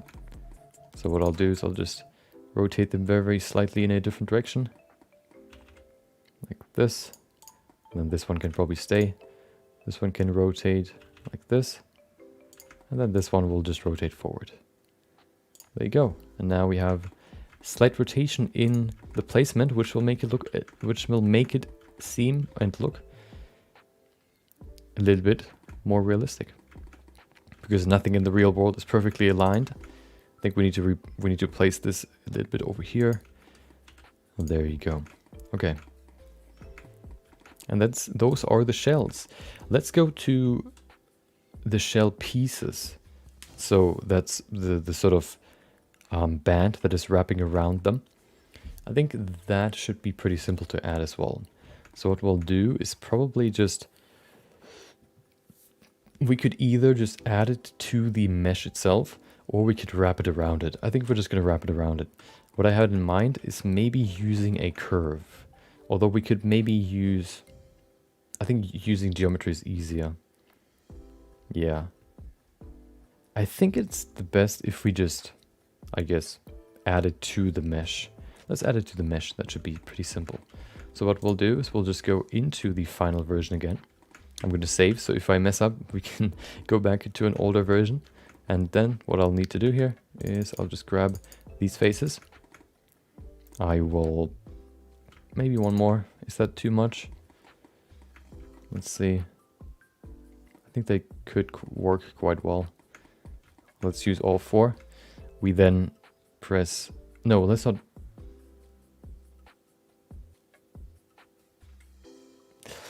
You know what? Why not? Press Shift E, along normal, extend. There you go. Maybe that's a little bit too much. There you go. Let's fix the shading. We need to make some edges sharper. There you go. Nice. This one is already sharp. It's hard to see in between, but that looks pretty good as well. Perfect. Now everything has a nice wrapping around it. We can see some weird shading here though. Oh, there it is. That's the problem. There you go.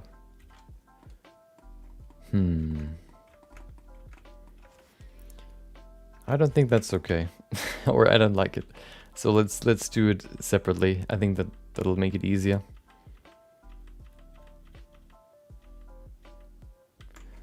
Okay. I think what I'll do is I will... Is that the final version? No, right? No, it's not. I think I'm going to create a new object around this one. But still make it part of the same object. So let's create a new, probably cylinder.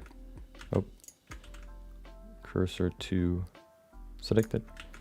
Need a new cylinder. Make it bigger. So it goes around the object. Perfect.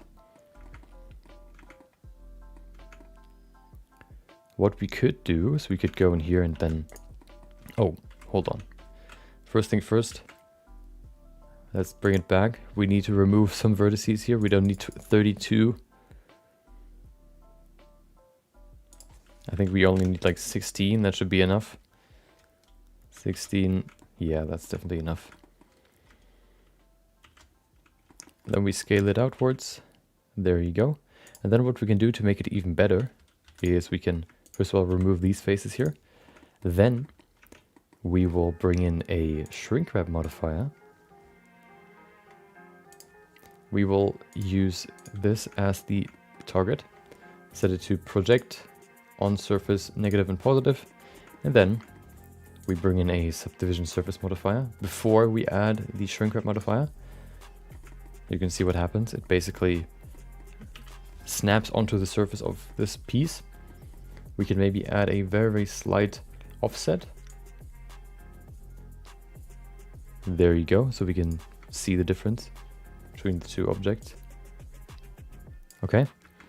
And then what we need as well, probably like 1 or 2 cuts in the middle, maybe like 3, maybe one more. 1, 2, 3, 4. So we have nice quads everywhere.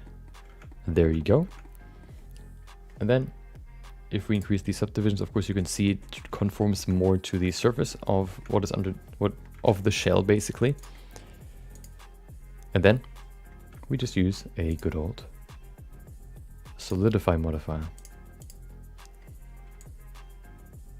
Put it to plus so it goes out. And there you go, we have a nice band wrapping around the shell, which also conforms to the shape of the shell. Before, if we just use a cylinder, it would basically get thinner on these edges here where it's kind of sharper, and get thicker where it's flat. To kind of, you know, make it, I guess, more realistic slightly, we could do it like this. Okay, perfect.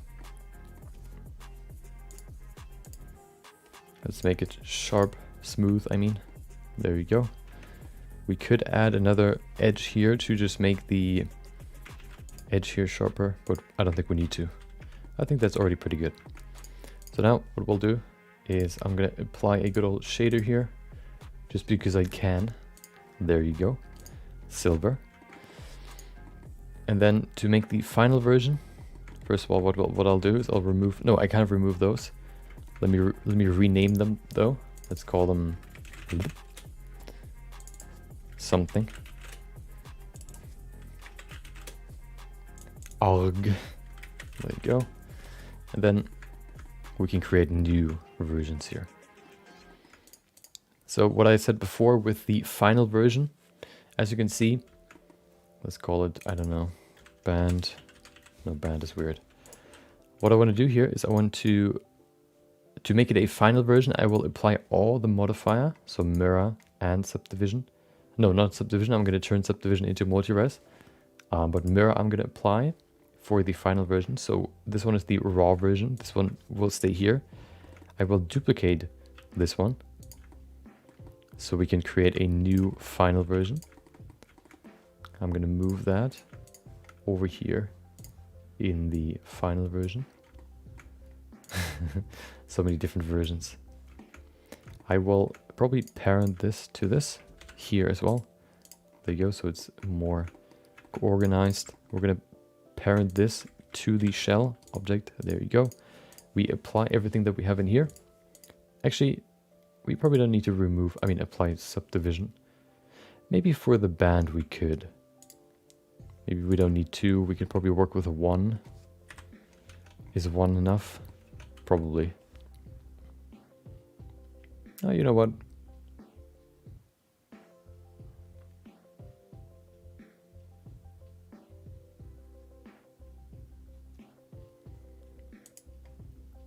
Oh, you know what I'll do? I know what I'll do. I will remove. Let me do the shell first. So for the shell, what we'll do is we'll apply mirror. We'll remove subdivision and we'll apply a multi-resolution modifier. Set it to 2. There you go. And then we'll go to the band. What we'll do for the band is we will remove subdivision. We will remove shrink wrap. We will remove solidify.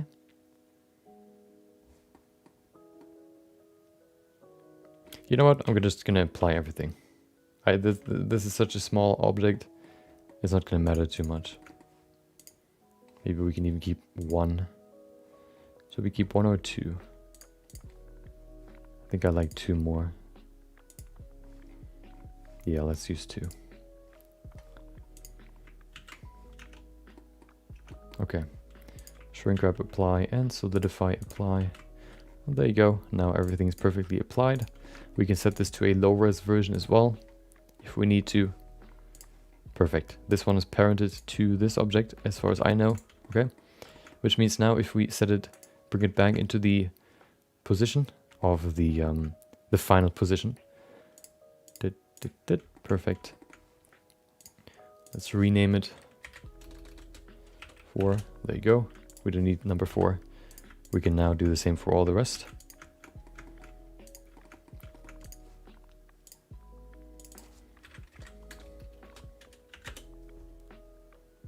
Okay. Yeah. Just such a small object. So much time.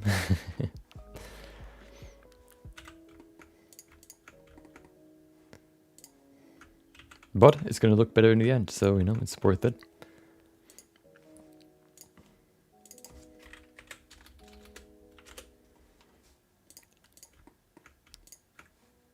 And we can learn a little bit more about, about polymodeling.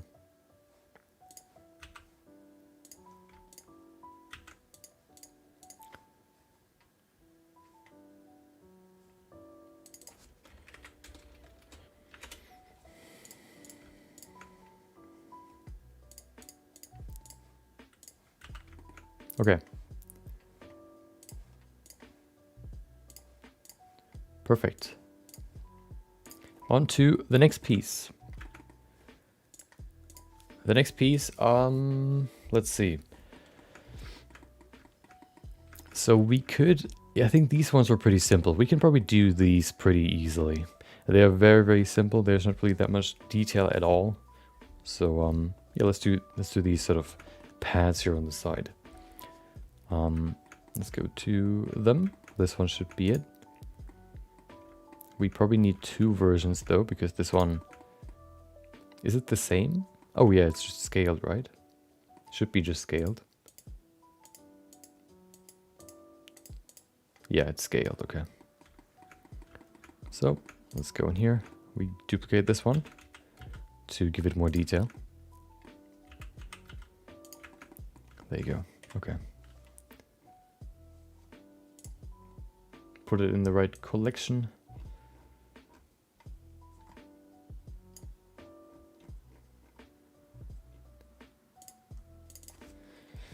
Hip pad, okay. So the geometry looks pretty good already. I think what I want to do though is I want to optimize the geometry. Because we want to have a border on the edge basically, we need to change the edge flow a little bit. Yeah, so let's do that. What I'll do is first of all probably remove this face right here. Wait, there's not even a solidify modifier on it? I guess I just added that in the end. Seems like it. Okay. Wait, do I need this?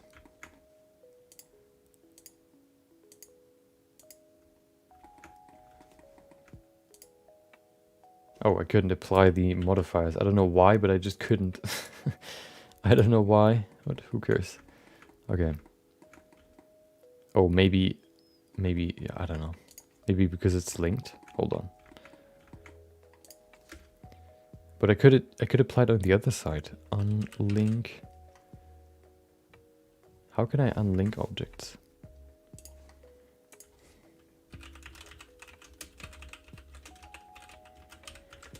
Unlink objects. Make single user, okay. Why not just call it unlink? Make single user. There you go. Now it should work, maybe? Nope. Still doesn't work. Okay. Well, who cares? Okay. So I want to distribute the faces evenly first. So I'm going to remove these. There you go. That should be at least better than what we had before. And now we will we will move the edge flow. Redirect the edge flow. We create these nice diagonals here. Pretty simple.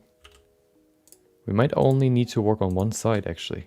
What if we just remove one side? Then we can use a mirror modifier to, you know, save some time.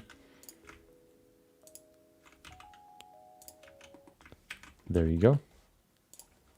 Perfect. And then to redirect it, we just remove these edges here. Dissolve edges. So now we have a nice edge going around like this. And then we have these two edges going just out how they did before. Next up. The edge is pretty good already. I probably want to have a, I guess, smaller edge though. Yeah. So what we'll do is we'll just make another edge. We're going to cut in here. We're going to move these lower so they have roughly the same thickness.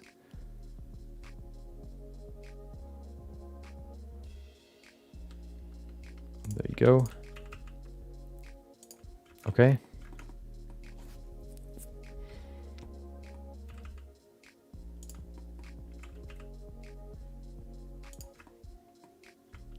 Perfect. Maybe this is too thick.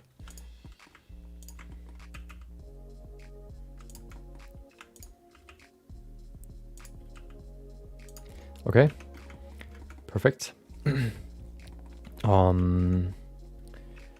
Yeah, we could just now create the border right here, you know, by just extruding it outwards.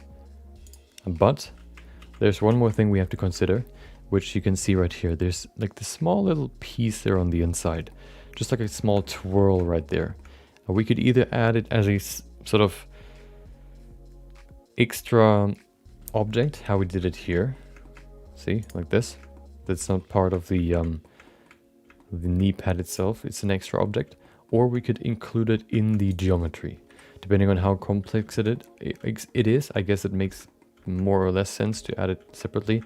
I think because it's like a round object with a weird ridge right there, I would probably add it later. But there's one more thing. We can see down here there's this weird, I don't know what that is, like a edge or a corner piece as well. So we need to think about that as well. What I want to do first, though, is I will extrude it outwards. There you go. Nice. Maybe that's too much.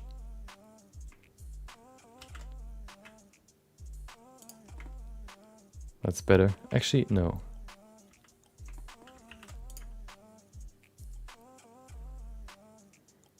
Is it using the pivot point as the amount that it extrudes? That's weird. Okay. There you go. If we bring in a subdivision modifier, we can see what it looks like right now. Not perfect, but that is also part of because we haven't creased the edges. What I want to do first, though, is I want to basically oh, before we add the edges here, we need to give it some thickness. So I guess we can just apply we can just extrude it outwards. Or inwards, rather.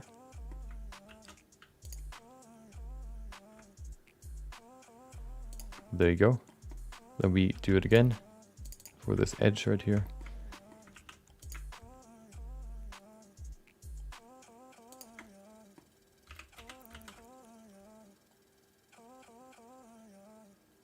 Wait, is there a different scale?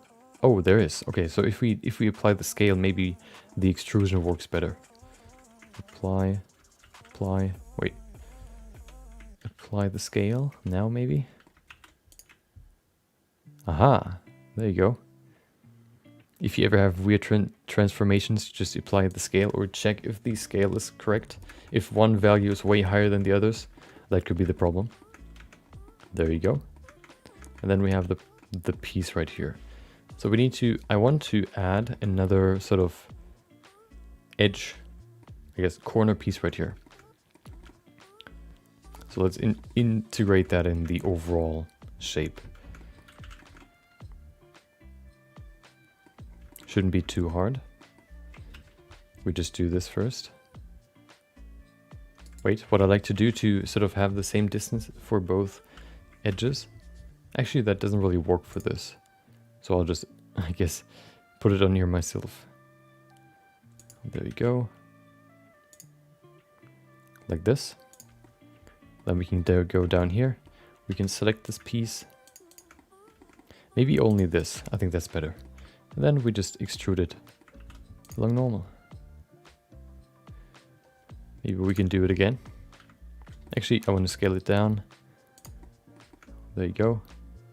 And then maybe we can do it once more.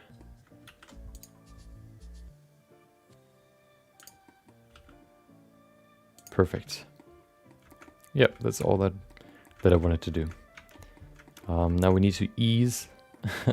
We need to distance these edges from another because they're pretty close. They will create some weird shapes.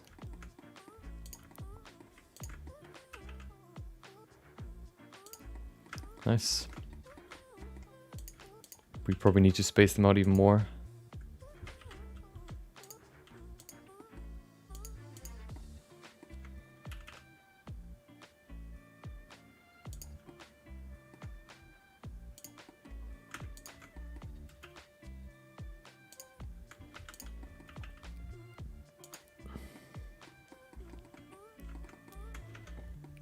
Okay, so what does it look like if we add the subdivision modifier? Looks pretty good right now. What if we sharpen the edges?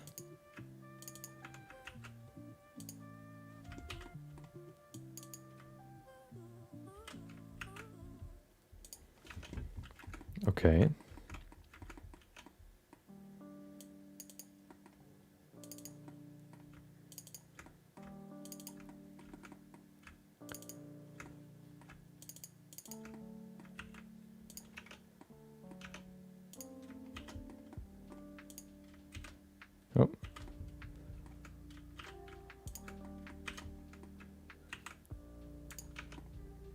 Okay, we do the same for the other edge here. There you go. Shift E. Perfect. Doesn't look too bad. Yeah, I like the geometry. We set it to smooth. Should look pretty good as well. Nice. We could add another edge just to make the shading a little bit better. But I think what will help even more is if we sharpen these edges here. Because it's supposed to be quite sharp here. Okay, perfect.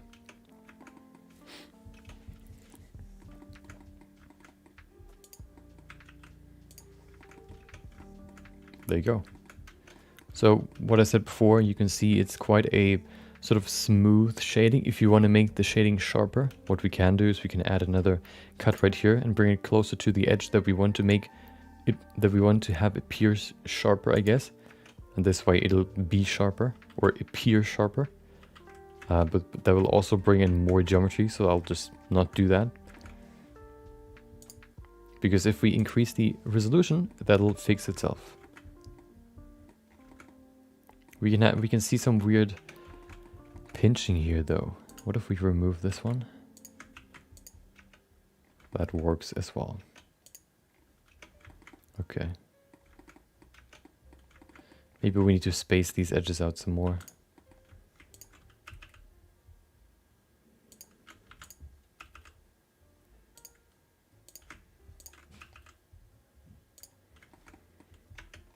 Okay.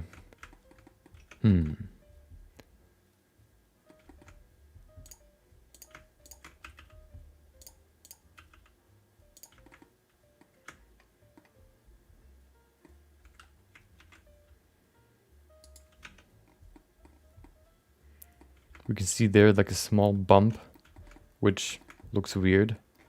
But it's not really that noticeable.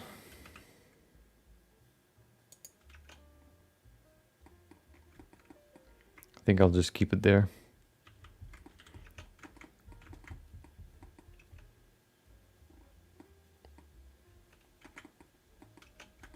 Okay.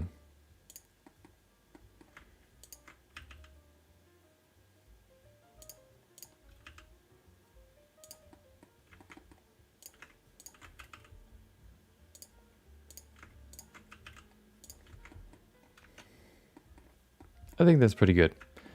Not perfect, but pretty good. Now what we'll do is we'll just select these edges again, so we can give them a different shader. And then that's the final version of this piece.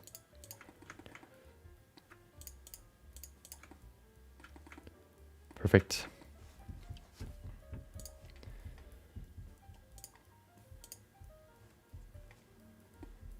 Oh, hold on.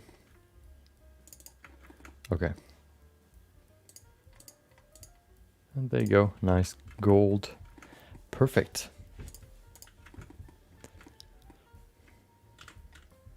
So this is the raw version, the final version, with all the modifiers still on here. So now we'll just duplicate it. We will rename it. Hip pad final R1. We'll move it to refined final. There you go. Okay. So we need two on this side and then two on the other. Perfect. R1, R2. And then, no, this one's L. Okay. L.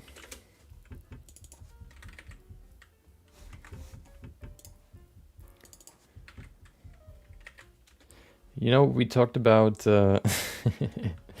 how I want to fix that you can hear mouth noises in my microphone.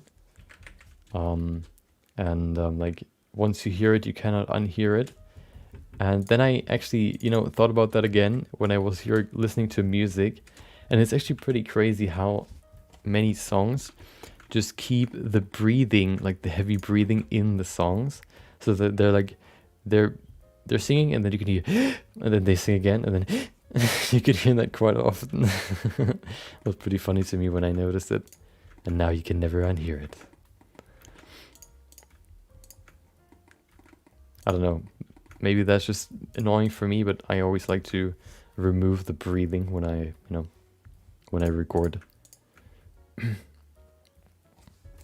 Maybe that's just like a natural sound that maybe it sounds weird without it, but I don't know. I just like to remove it. Okay, time to apply the modifier.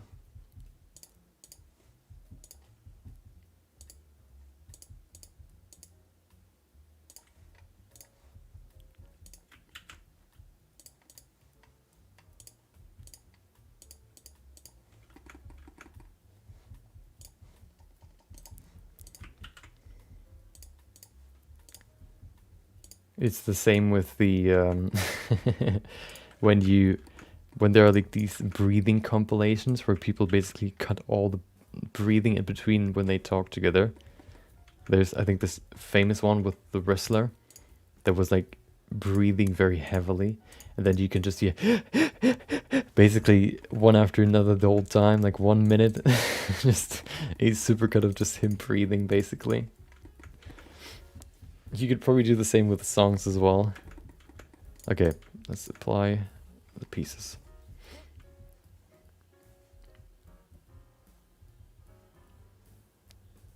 Or do they have, okay.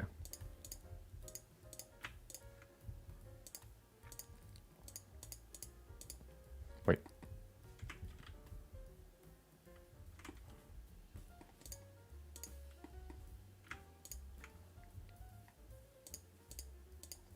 Whoa, what is that? What happened there? Why is it scaled so far apart? That doesn't make sense.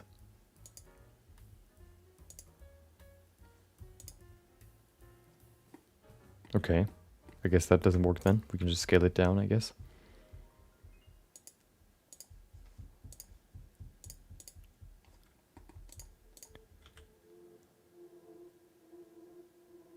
Perfect.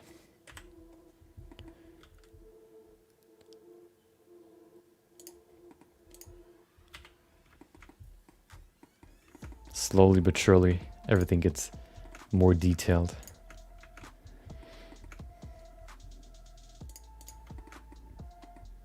Does it happen? Yeah, okay.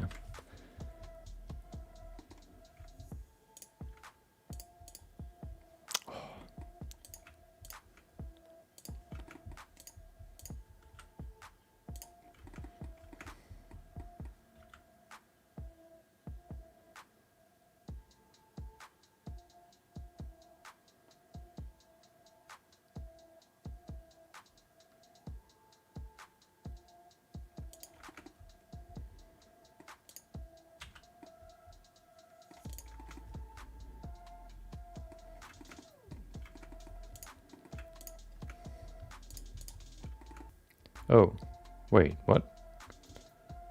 Why is the rotation in the other direction? Oh, because I rotated it by 180 degrees, I guess. Rotate Z 180. Maybe that works. There you go, looks pretty good. No, wait. Okay, the pivot point is a little bit different.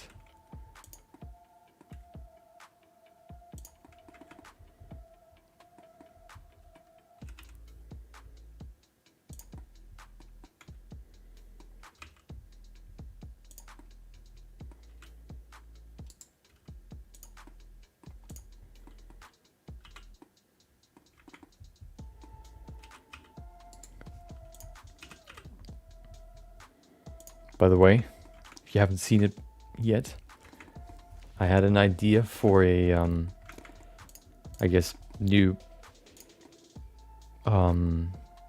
thing we can do on stream, and then I can turn it into a video, I guess. The idea was basically, so I uploaded a video just a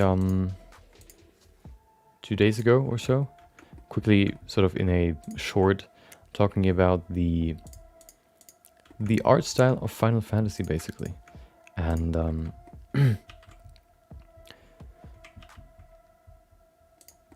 and I thought about that could probably be extended a little bit What I mean is, we could maybe make it like a series where we take a certain like video studio or I don't know, something that has like a unique style, and then break it down and kind of see what makes the style unique, what they do to make their characters unique. And then we can basically create a character in that style to not only, you know, talk about it, but actually do it. I think that could be a cool sort of series. And I posted a question, a poll on Discord. If you're not on Discord already, what are you doing?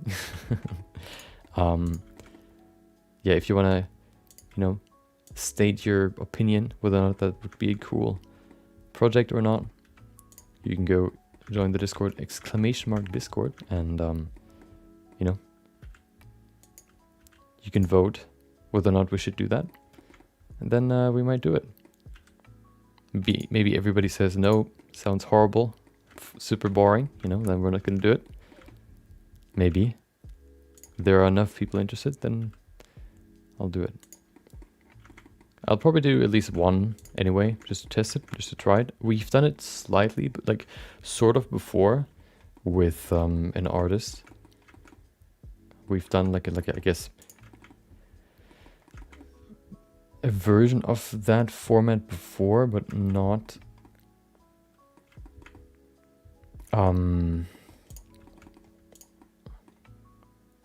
well, yeah, we've done it before, but I want to do it again, basically. So yeah.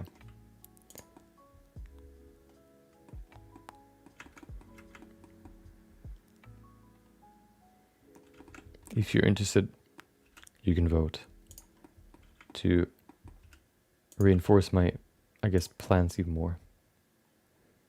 Okay. There you go. Nice little pads there on the side.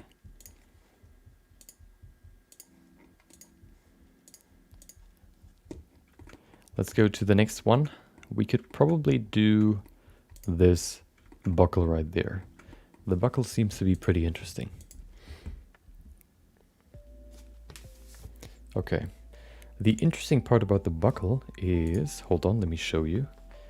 We could either, as I said multiple times now, we could either model it, or we can just, I guess, layer objects on top of each other. What I mean, I'm going to show you in just a second. Where are my references? There you go.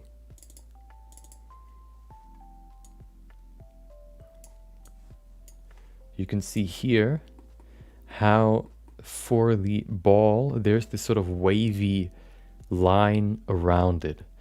It looks kind of like a tennis ball or like a basketball line. We could either model that into the sphere itself, or we could just wrap like a band around it. And I think that's what we're gonna do. It's just easier to do it that way. So we'll probably do it that way. I think I'm gonna sit back down, hold on.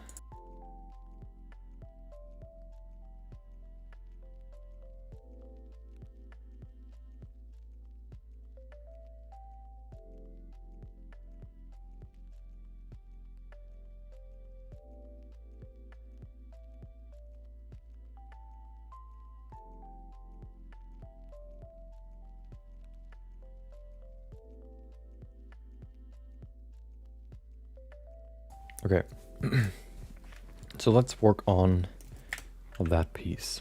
We're working on quite small things right now, but you know, I kind of want to go through from the bottom to the top. So we're working, I guess, with the easy pieces right now. Starting with the easy pieces. Okay, where are you? There it is. Okay. So this one is the ultra raw version, so I'm going to place that somewhere over here. Do we even need that anymore? I mean, I guess we can keep it. Okay, so this is the version that we used for the Blockout. Let's make a more high quality version. I think the shape is pretty good already. We just need to make a few changes to make it better. First thing first. What's the mirror? Oh, yeah, right, okay.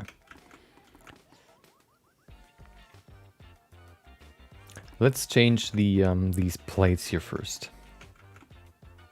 The plates are pretty simple. I'll just remove the solidify modifier, and then we can work with this. So first things first, we will need to redirect the edges. We do what we always do.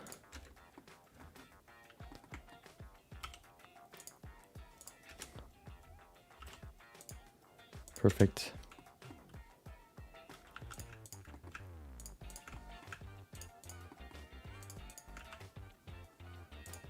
Nice. Now we've redirected the edges.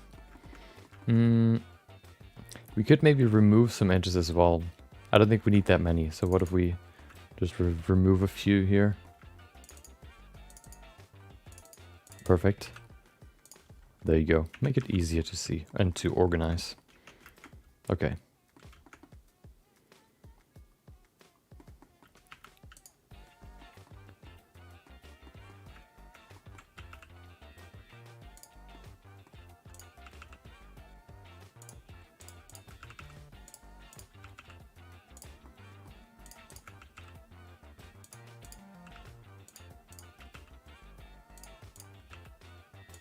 Just sort of, I guess, spacing out the edges a little bit more to make it a little bit, you know, smoother. That's probably pretty good. Okay. So, oh, we can do the same up here.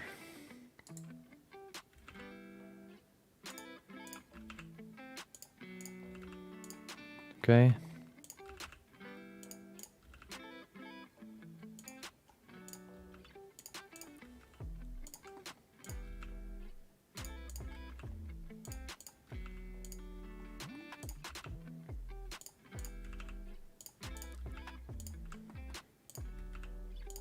Okay, so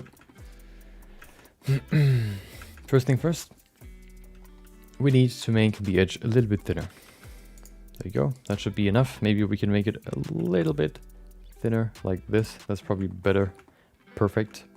Next up, the inner part doesn't really need to, well, there's nothing more that we need to add here. Well, we can add some thickness though. Let's add some thickness here. So to add some, we just, you know, we do what we always do. We select everything.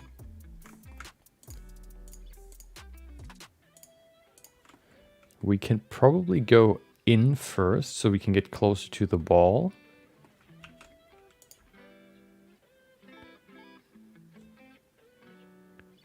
There you go. That's probably a little bit too much. Wait, is the scale applied? Hold on. Yeah, okay. That's good. Then we can maybe go out. Should we go out? Yeah, I mean, we can go out for the edge. That should be enough. There you go. Perfect. What we could do for this edge, we can make it round. So how we make it round is basically just to add a cut here in the middle, so that if we then use a subdivision modifier, these edges will be rounded. So let's see if that works. You can see it gets kind of rounder. Probably easier to see if we sharpen the edges. You can see they get rounder right there. And that's how you make them rounder. We can maybe even remove the edge here, the soft edge, to make it even rounder than what it was before. That could work as well. So we'll do that real quick. There you go. Nice and round. Perfect.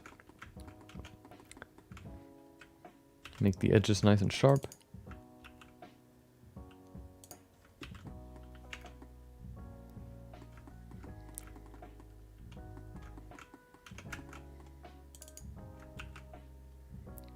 Perfect.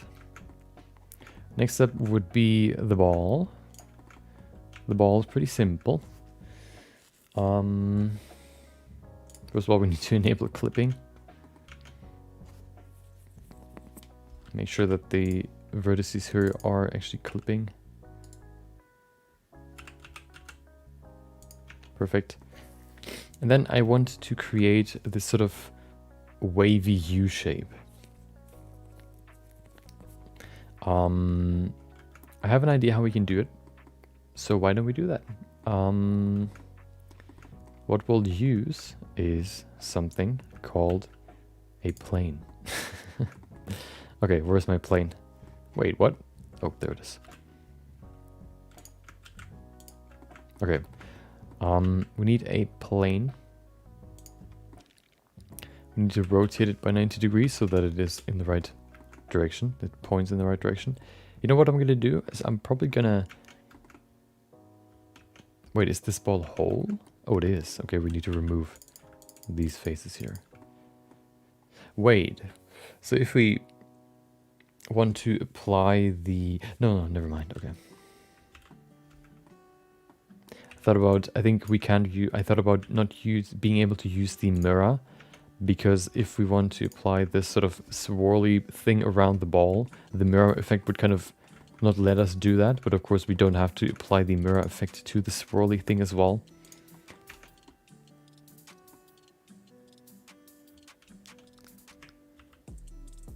But what I want to do is I want to bring back the sphere, because then I can use the sphere as a new pivot point and spawn point. So if I select all this, there you go. Shift S, cursor to selected. Now it's perfectly in the center of the sphere, which means now I can place the plane perfectly in the sphere. And then rotate it so that it is perfectly placed. There you go. Then we need to have a few more cuts. Let's do, I don't know, one more vertically and horizontally.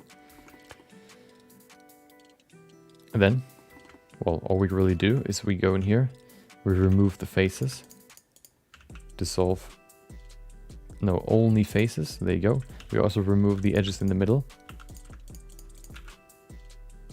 Only, I mean, edges, there you go. And then we can use a, wait, okay. We can use a shrink wrap modifier first, so that it kind of plasters them onto the ball. Perfect. There you go, now they're perfectly on the ball. And then we can move them into an S shape. How we do that is pretty simple. We just we go to the top view, we select this vertex, or we can select the top and bottom one, right there. Yeah. Is there another mosquito in here? Hopefully not.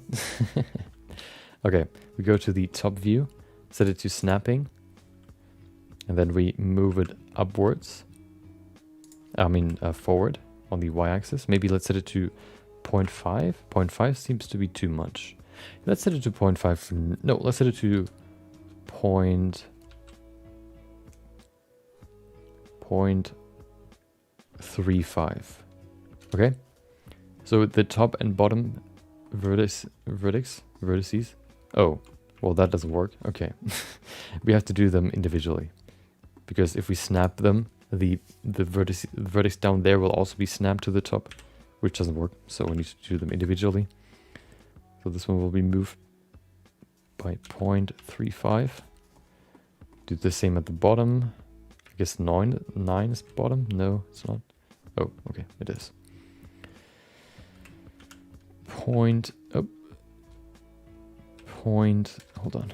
0.35. There you go. Then we need to do the same with the ones on the side. So this one, move it on the y-axis by negative 0.35. Do the same on the other side. If we want to switch sides, you can press 9 on the numpad. 0.35, perfect. Oh. GY negative 0.35, and there you go. Now we have a, oh. There's always something in the way, I guess. Hold on. I think there's another mosquito. Is my window still open? Hold on.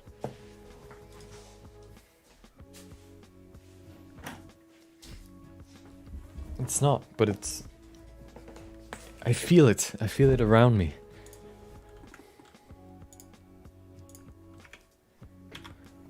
Oh. Oh, no. Okay.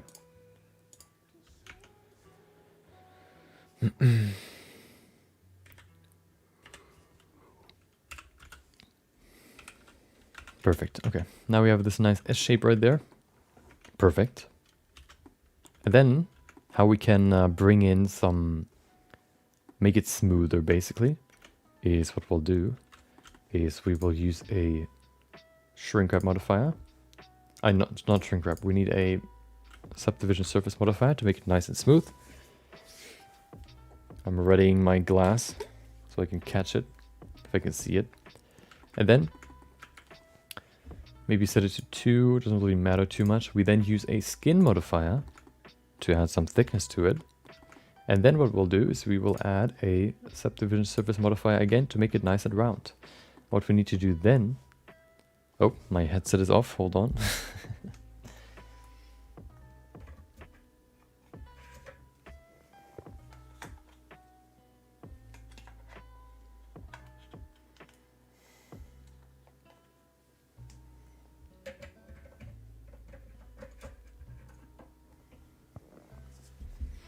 Okay, now that we have the nice S-curve right there, we need to make it thinner.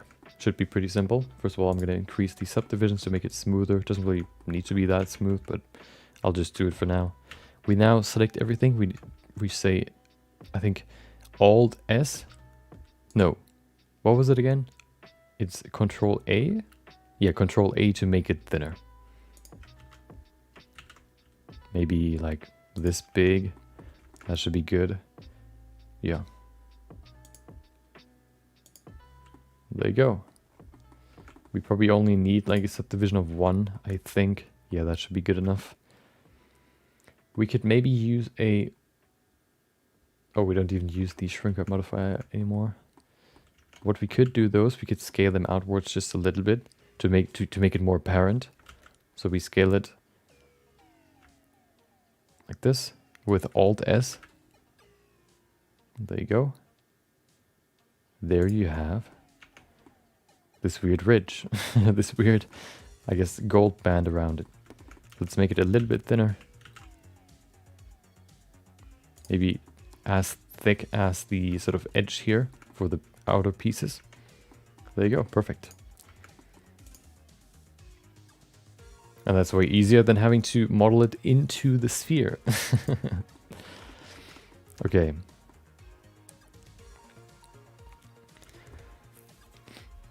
I mean, yeah, that's it. Perfect. Let's create the final version. Is there anything else? Well, there are some other pieces, but I don't think we need to care about those right now. Because they're not part of the object. Okay. What we could do... What if we make it smooth? Oh, we need to do one more thing. The sphere is still whole. We need to remove the side that gets mirrored. So let's do that real quick. There you go. Remove the faces, not edges, faces. There you go. Perfectly mirrored. Okay. Now what I'll do is I'll just apply the shaders to everything.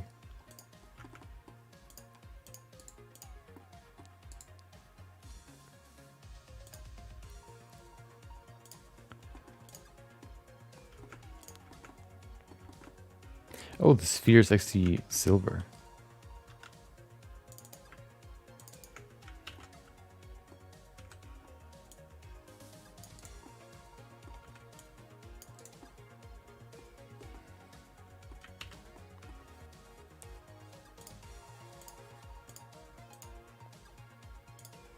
Perfect. The outside has some gold and some black.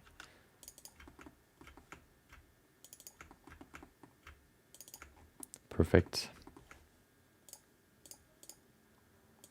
Nice. And that's it.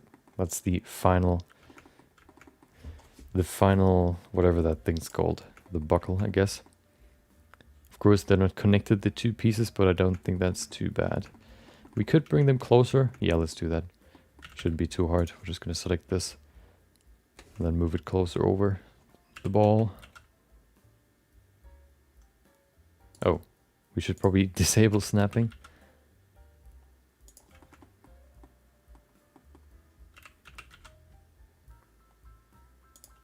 There you go.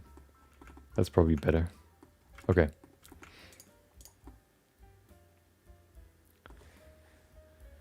Now that we have that, we can create the final version that we apply,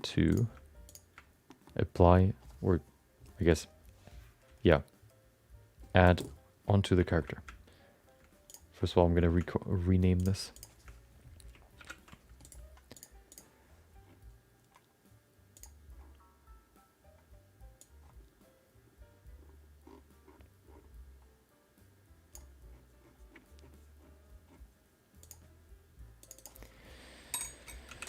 Belt buckle.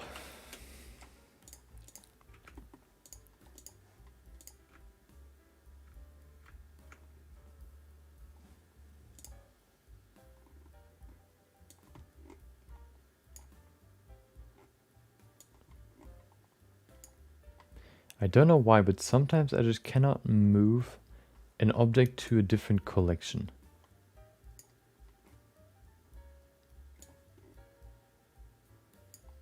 Why? Why do you do this to me? What if I unparent it? Maybe then I can move it. Yeah, then I can move it. That's so weird. I saw it. I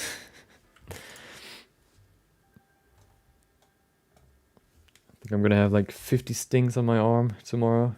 All of them swollen like this one on my hand.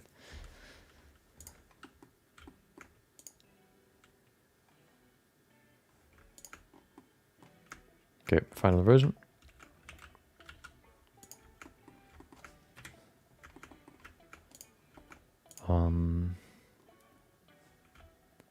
Okay, first thing first. Modifiers. Mirror, yep. Subdivision, no.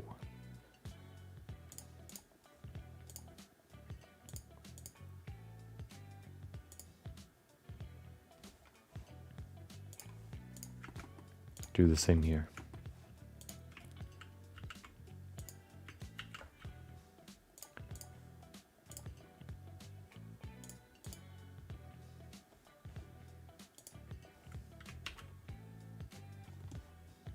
And there you go, final version.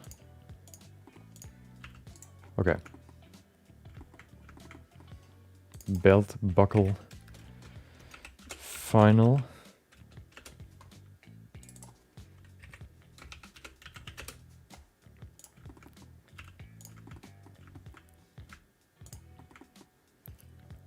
Good old align tool. Perfect. Flawless. Oh. Nice.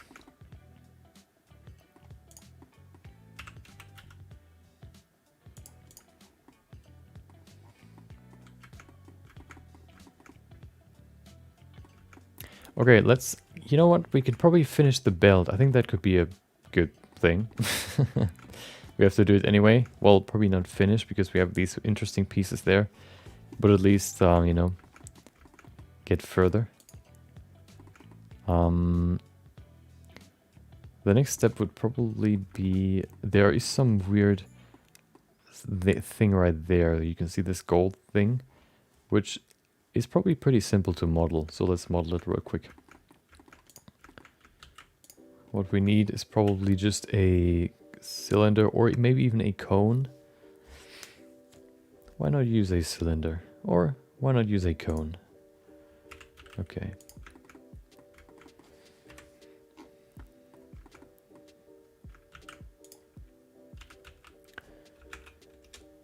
And then, let's see.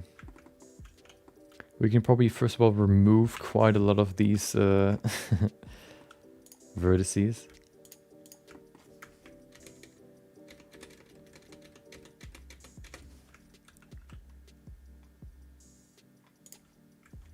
Okay, apparently that doesn't work. Why? Nobody knows.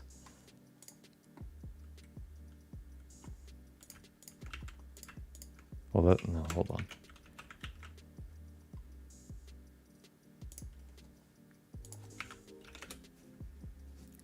Okay, maybe even less. What about 8?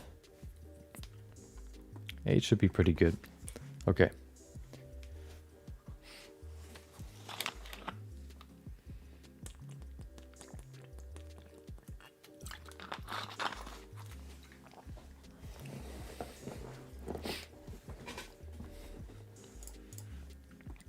So, let's make this. Turn this into the thing that we need. So, pretty simple, I guess. Oh, hello.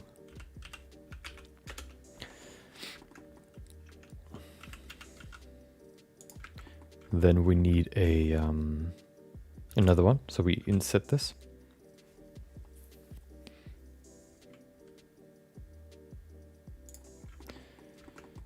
We select it, duplicate it, rotate it by on the z-axis by 180 degrees. Move it over here. Scale it down.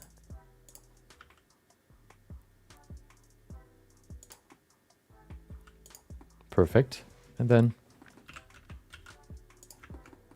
we merge them. We can remove this face here and this face. We have to make sure that these faces are the same size, basically. How do we do that? That's an interesting question. We could... You know what? Does it really need to be the same size? I guess not. You know what? I think it'll look better, so let's do it. One idea would be to just extrude it over there. Then we will select one vertex right there, one vertex, set it to active element, scale it on the y-axis by 0, so they're perfectly aligned on the y-axis. And then we just merge them. I guess we can just scale them all the way to the vertex position where we want them to be. There you go. And then we can say, select everything, merge by distance, and then they're merged. Perfect. Okay. What I want to do with this though is I want to remove the bottom half, because I think that's the same that happened there. The bottom half is gone. We can probably create two versions here, one with the bottom half gone, one without it.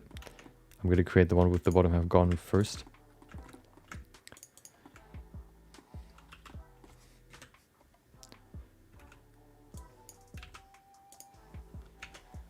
Perfect. Let's just fill this real quick. Very quick and dirty.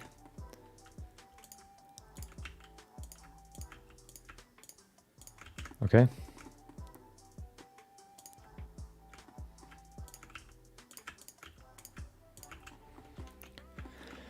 And then let's make it quad friendly, I guess. The middle is pretty good, so all we need to care about is the outer part. I mean, we could just bevel it so that it's actually quads. That could be a solution. Let's see what it looks like. Such a small piece that I don't want to spend too much time on this. Oh, doesn't work. Okay. Hello. Okay, apparently that doesn't work. Why not? This one does work, right?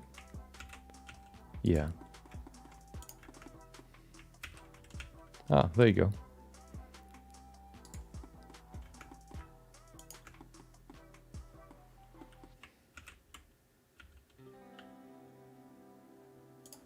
Perfect. And then we need to make this a quad, and then we basically have quads everywhere. Let's see, how do we make this a quad? Oh, probably pretty simple. Yeah.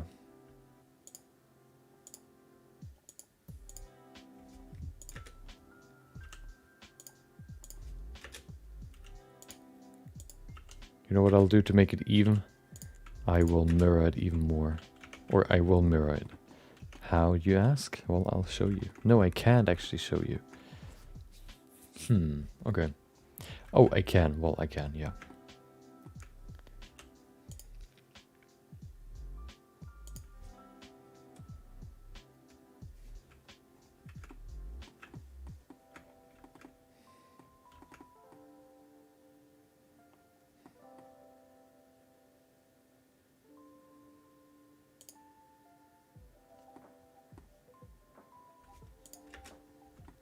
Okay. Remove. Which side should I remove? Left side, as always.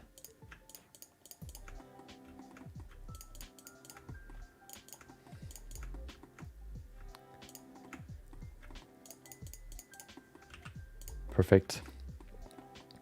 Fix this side real quick. Well, it's already fixed, right? We don't even need to... Wait. 1, 2, 3, 4. Why is it not going through? That's weird.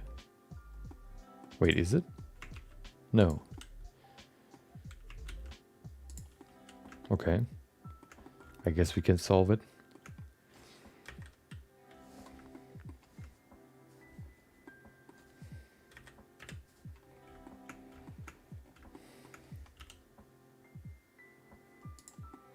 Oh, wait. That's why.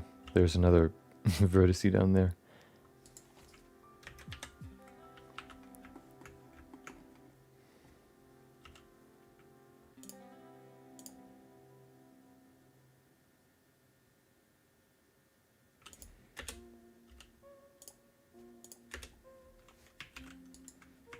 Okay.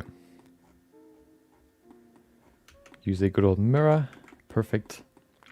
Make it enable clipping. Make sure that all the vertices are clipped. Perfect. Okay.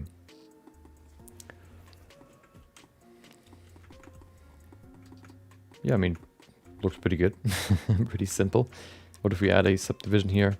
Yeah, we definitely need to do some changes here. Wait, oh, we need to adjust, we need to fix the middle here as well. Okay. So let's go there now. So there's still a triangle here. Which shouldn't be too hard to fix.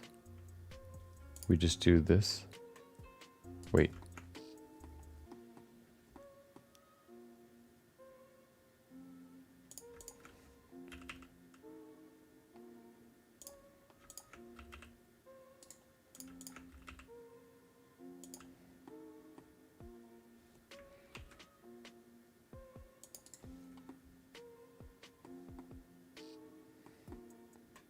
Okay. Grab the knife, move it over here.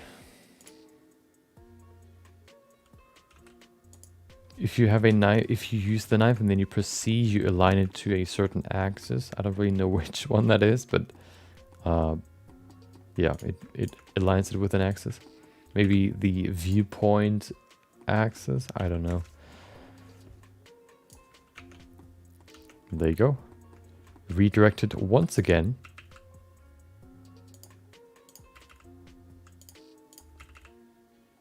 Perfect. Oh, we have to do the same on this side. Let me quickly check if that actually worked. Looks pretty good. It didn't really change too much, but I at least know that it looks better. Oh, of course. Yeah, it definitely looks better than before. Comparing it to the other side. So let's do it here as well.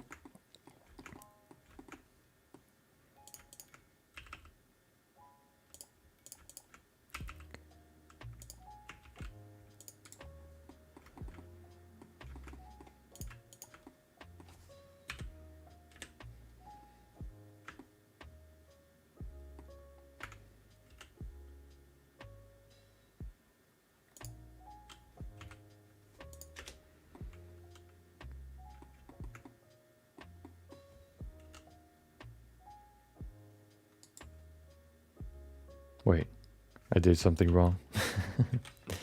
How could that happen?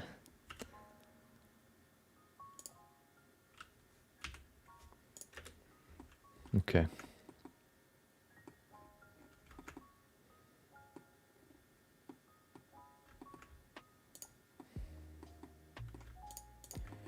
There you go. Merge by distance, and there you go. Perfect.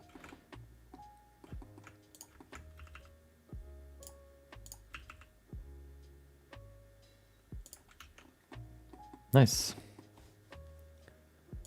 And there you go. Now we have nice geometry here. Now we just need to sharpen the edges.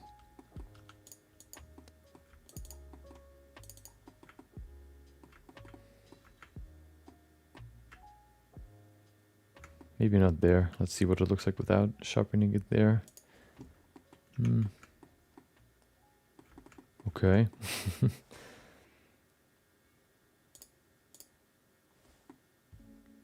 I guess that works.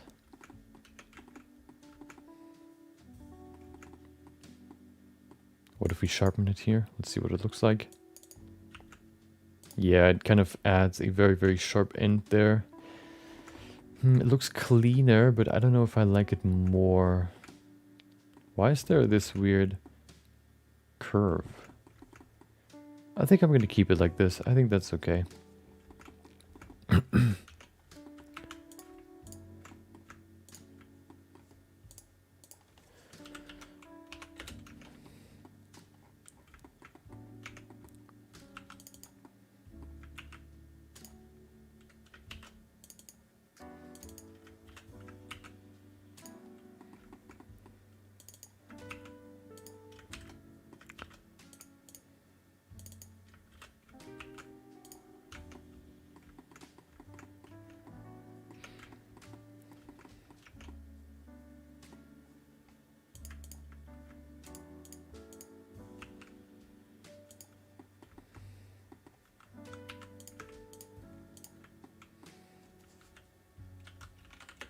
Okay, perfect. Cleaned it up. Ready to go. Should we make a second version? I mean, we could still do it if we need to, so, you know, why waste time?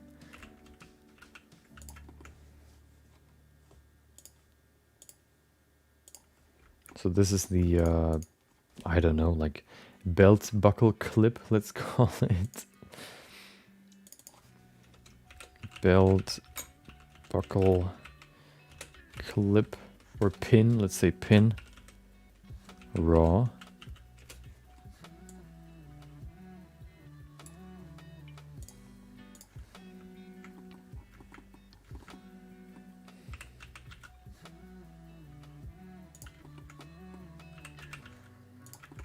Okay. Duplicate. Rename it. Final. Finland. Final.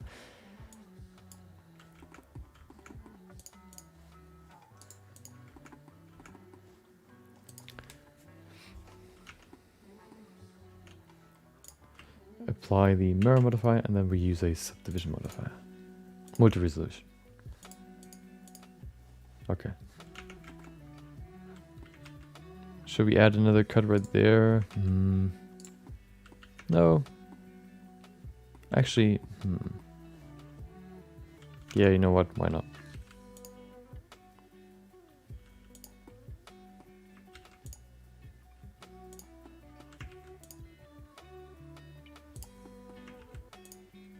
I think this saves us more than adding another step of subdivision.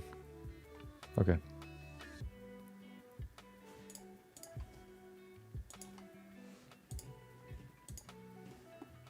Yeah.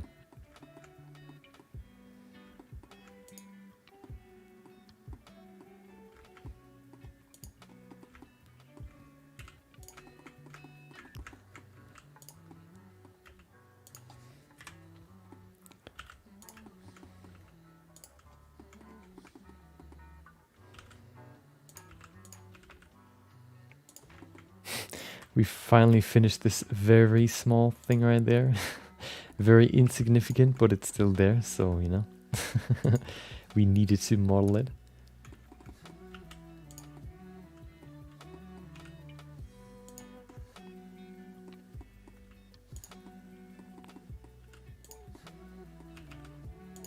Definitely very important.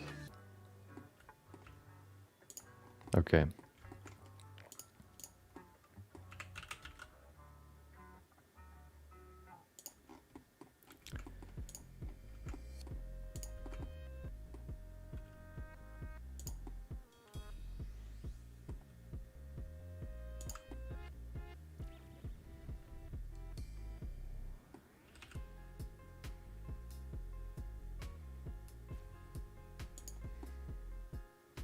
Okay, perfect.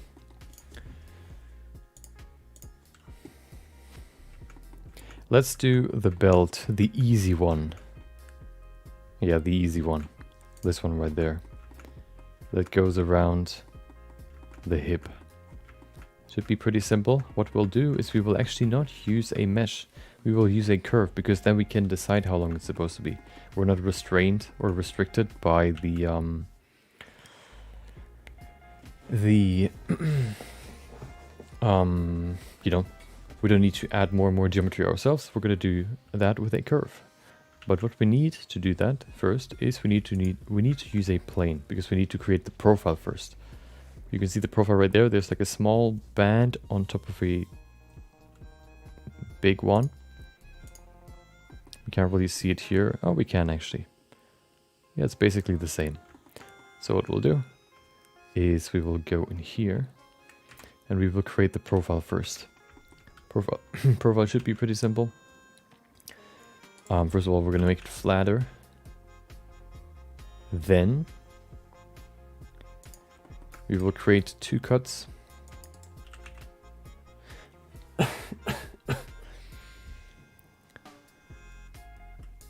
We're going to grab this edge, extrude it outwards. There you go. And then we will remove the edges in the middle. There you go. Now we have this nice profile. What we can do with it is we can duplicate it. Then we can go in here. No, we can stay in edit in object mode. We look for convert to curve. Now it's a curve. We can use it as a bevel. We add another curve. There you go. And now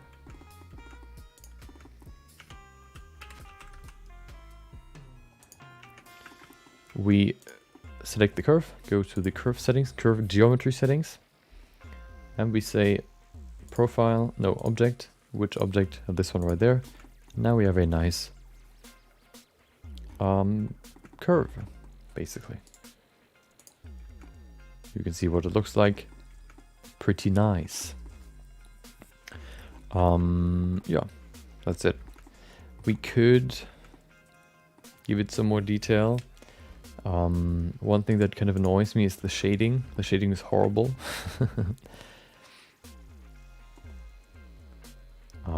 Maybe we could fix it if we...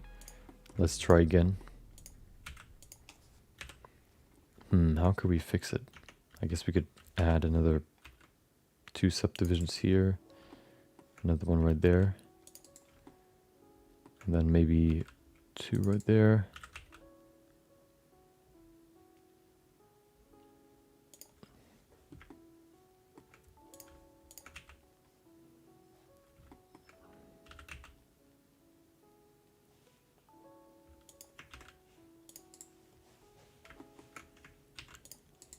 Okay, maybe that helps. So we create another duplicate here, create a curve. Perfect. Now we apply it again. There you go. Now it's sharper. That looks better. Not perfect, but better.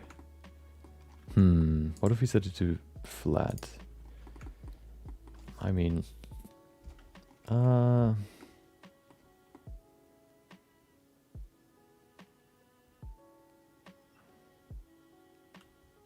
We can't really sharpen the edge, that's the problem. Let me try a few more things to detail this belt some more. We could, I guess, grab these two. Wait.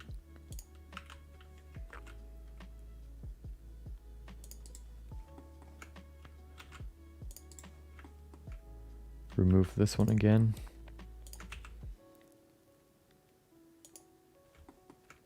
Then we extrude it downwards to have like a small crease here. Perfect.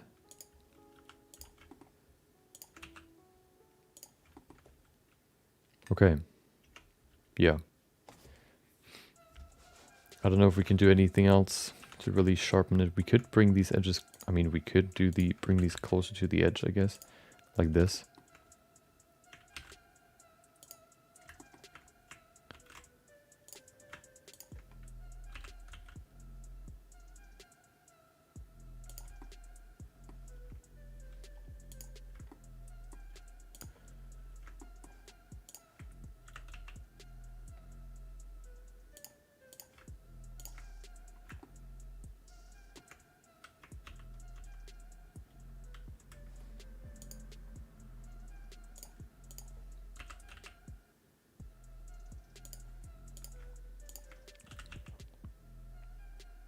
Just bring the vertices closer to the edge. Maybe that can bring in some better shading.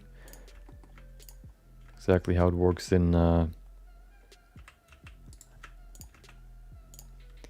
smooth shading as well. It's basically the same.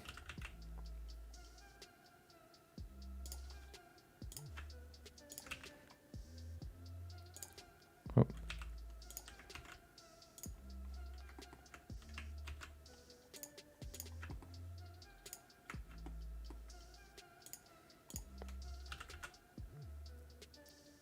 There you go. Maybe that's better.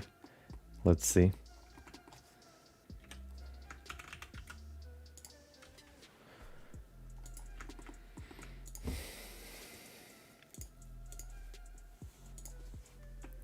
I think that's the best we can get here. It's pretty good. I'm not complaining. Yeah, that's pretty good. Okay. Oh yeah, that looks pretty cool actually. Nice. Okay. And now we can just grab this. Let's set it to put these here. How can we do this? Yeah, I guess we could just put them. Let's say build one. No, let's call it build white profile curve. Then this one we'll call build white profile mesh. Then this one will be build white curve. Okay. Oh, they need to be raw, of course.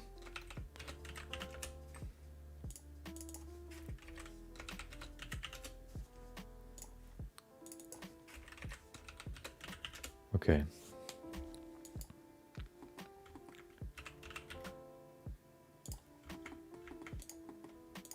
Now we duplicate it and we can apply it to the dude.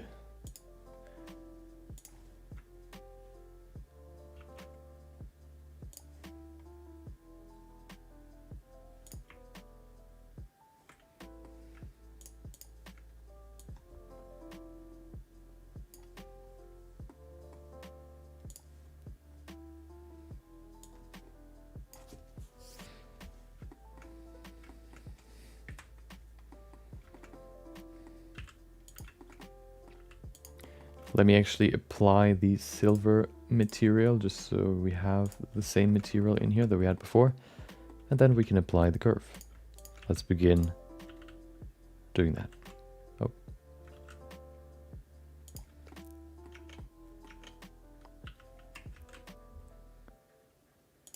Should be pretty simple. Can we actually use snapping here? Let's see. Oh, we can. Wait, hold on. Can we? Oh yeah, we can. Nice.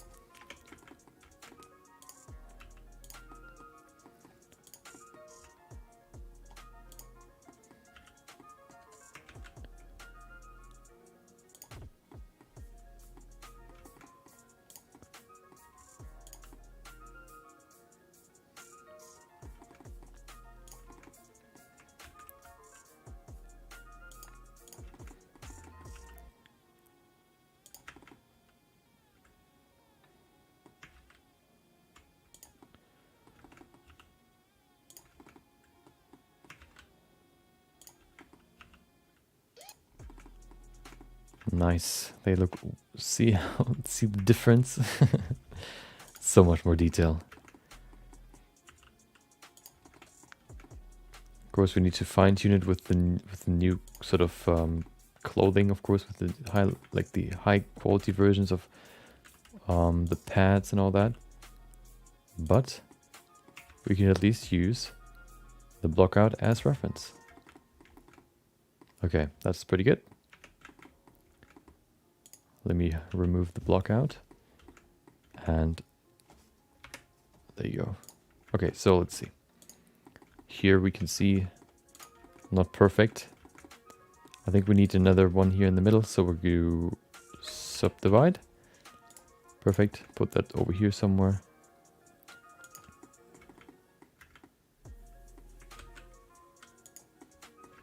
We also need to move this one behind the pad. Maybe connect it to the pad, that was the idea. Perfect. This one looks pretty good.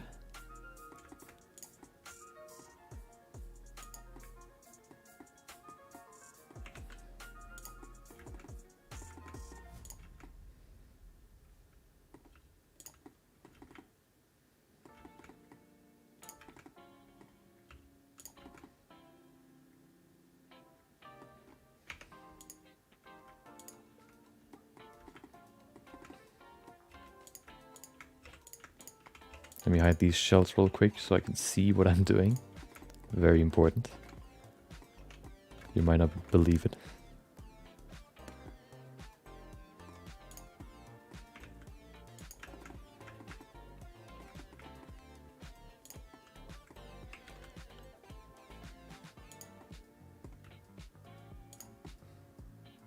Okay. Now we need to do this here. Wrap it around the piece, not into the piece.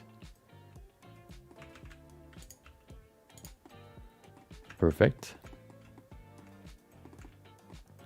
Welcome back, Crow. Continue to study. Welcome back.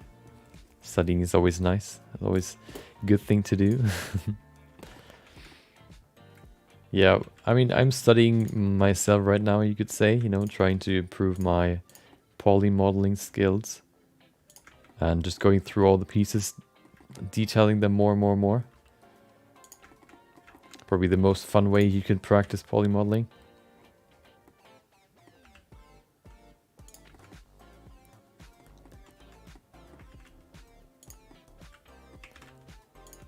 There you go, nice.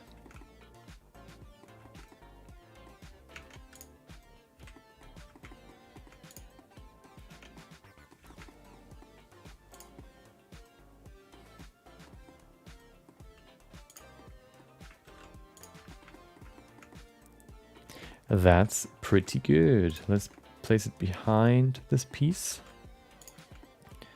And then we're good.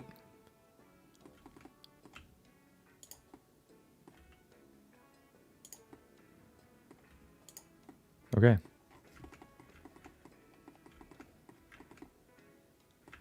Nice, perfect.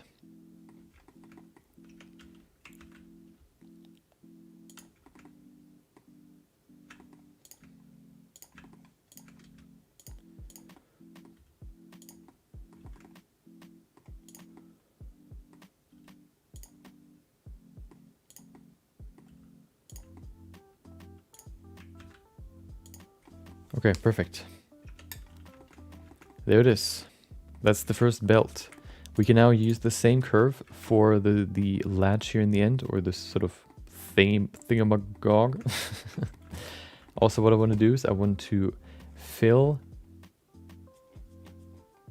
the end, the cap.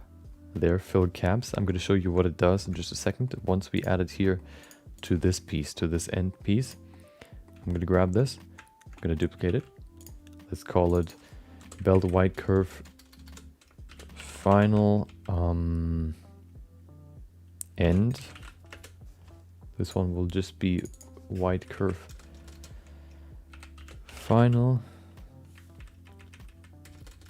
Okay. Now I'm going to grab this, remove all these here. Oh, let's keep one more. Okay.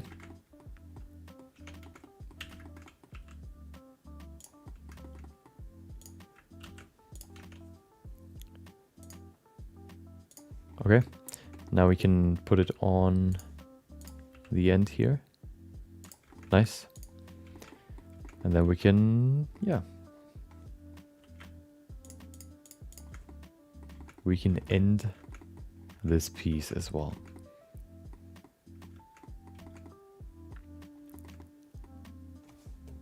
You do work for the CG Boost challenge. Oh, okay. Sounds pretty interesting. Is it like an art challenge?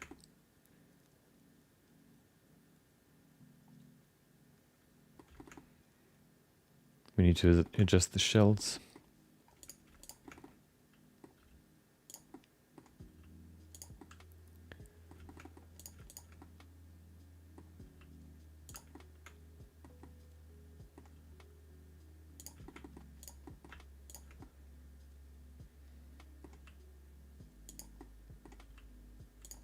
Oh, okay. What's the topic? I've participated in exactly one so far. One challenge. I mean, one, like, yeah, basically like competition, I guess you could say.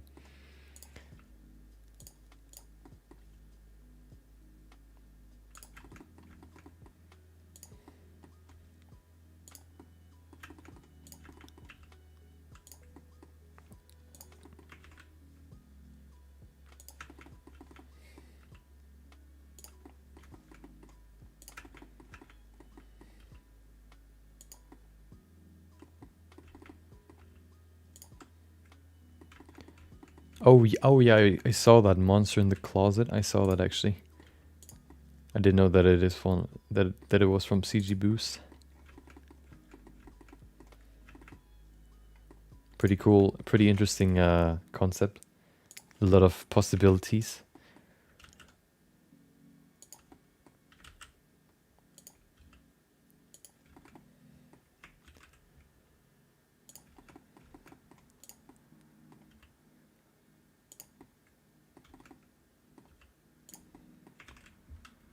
What's your idea?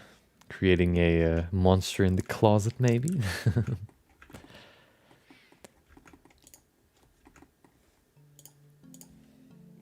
See, we get more and more detail. Now the next one would be the other belt.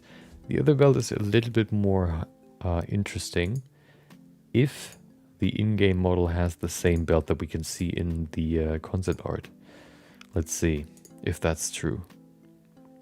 If that is the case, yeah, we probably can't use a curve. You can see why it looks like this. So we probably have to come up with like another method of doing it.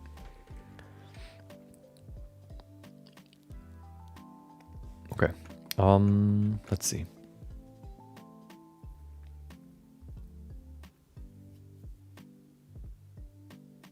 Make work for practice for their tasks. Okay.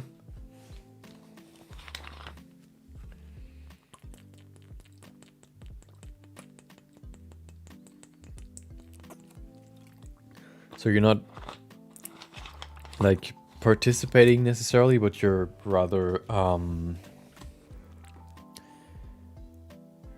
you're just like you take that idea or that theme and just create a few projects, or are you actually participating in it?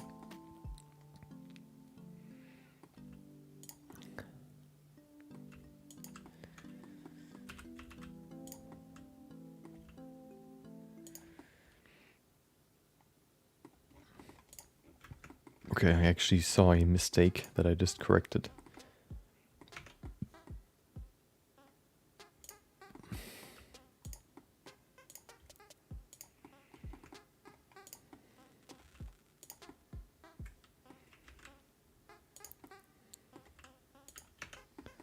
Okay, perfect. Look at that. Isn't that beautiful? Okay. Next up, we could probably do the other belt. And then we have everything that is part of the belt part. Okay, so for the holes, I think I have a pretty simple idea how we can model those. And then the next step would be these things there. These, what is that? Like this hole right there. Let's, yeah, create that first. So,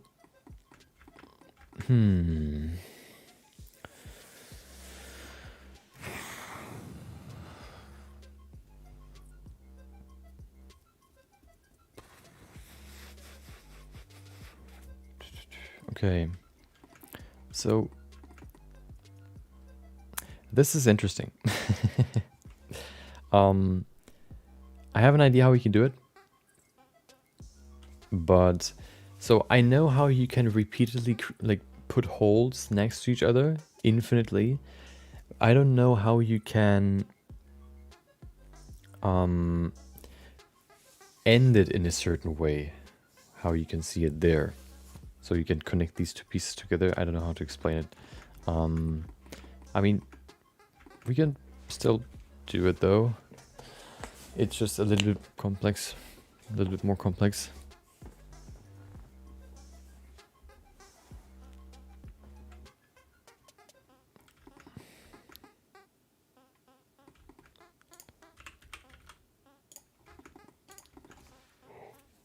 Okay.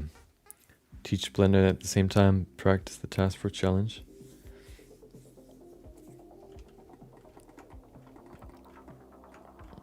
In my opinion, challenges or like these challenges basically, or competitions, are always nice to do from time to time to challenge your skills, to try to create the best sort of piece that you can, you know. So it's always nice to compete in something, to test your limits, especially once you know, not like every week or so, but you know, from time to time, maybe like 3 times a year or so, just to kind of test your skills, maybe 4 times a year. Okay. Oh, I have an idea how we can do it. I have an idea. Yes, we can do it pretty simply, actually. So, yeah. Okay, yep. Let's model this belt right there.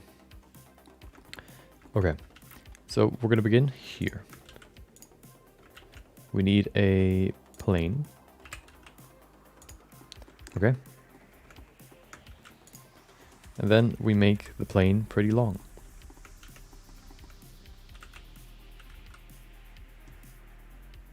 That should be enough, probably. Yeah. You know what? Maybe we can make it a little bit longer, like this long. Okay. Then we go to the end right here. We disconnect them. We add 2 cuts right here.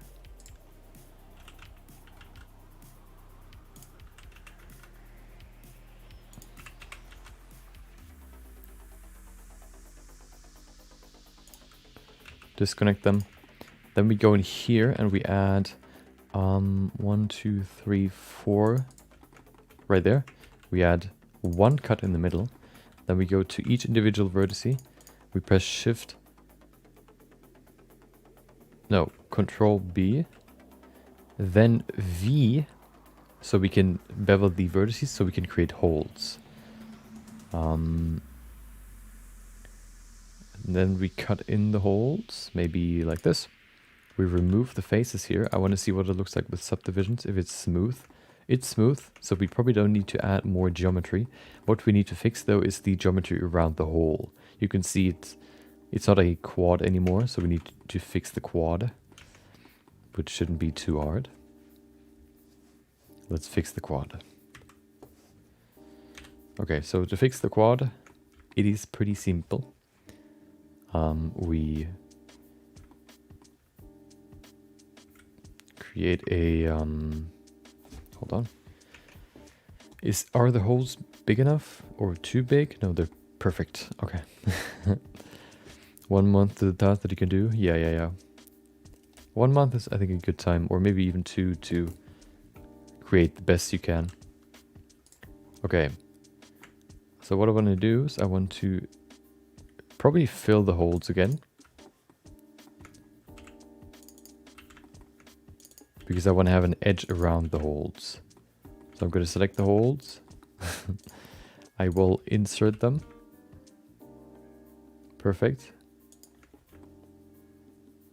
Maybe then we select the edges around here. We say individual origins, so they can be scaled individually. Scale on the z-axis. Wait. Oh, that's the highlighted. Individual origins. There you go. We can scale them out individually.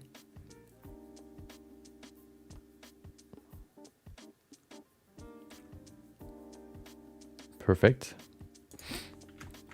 Then what we'll do is we will need a cut. That seems very complex. We could make it simpler probably.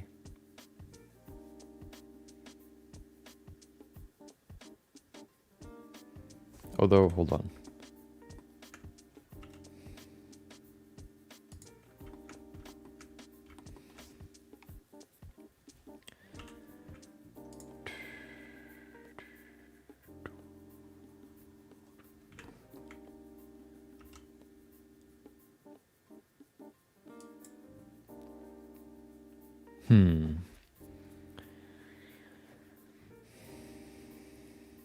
Well, what we can do is we can go in here and we can use the knife tool. We go down this alley here.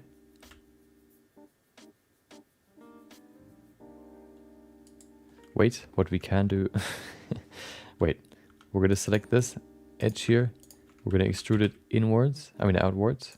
Do the same on the other side. There you go.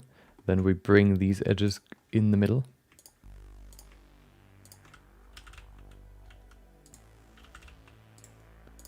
Medium point, there you go. Bring it closer. We then select these vertices, bring them back into the, make it as wide as it was before by active element, selecting this, scaling X, 0. There you go. Do the same on the other side. Perfect. Then, what we need to do, so we need to select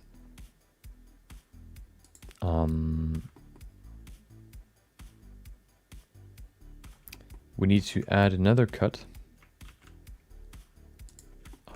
right here. Oh, that's so annoying. Okay. Well, no, this cut is easier. We use the knife. C. Perfect. Knife. C. There you go. Knife. C. There you go. Do that everywhere.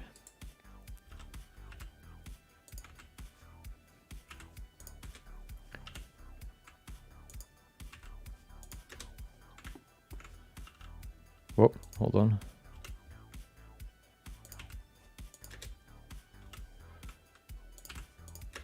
One more. Perfect.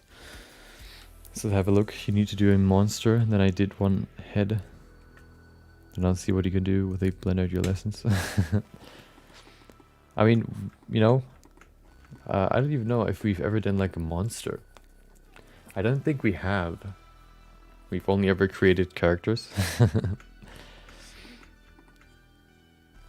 Maybe we could do that at some point, you know, a monster or a creature itself. You know, we've done a few creatures in the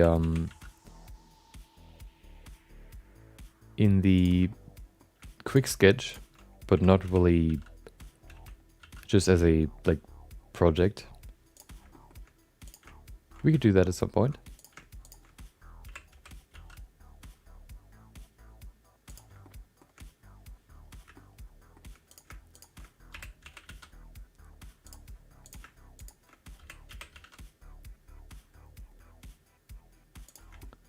Okay, 2 more here.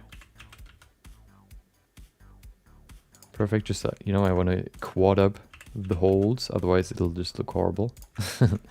Or I just want to train good topology. There you go. So now we just grab this, do this, and then that should be good topology. There you go.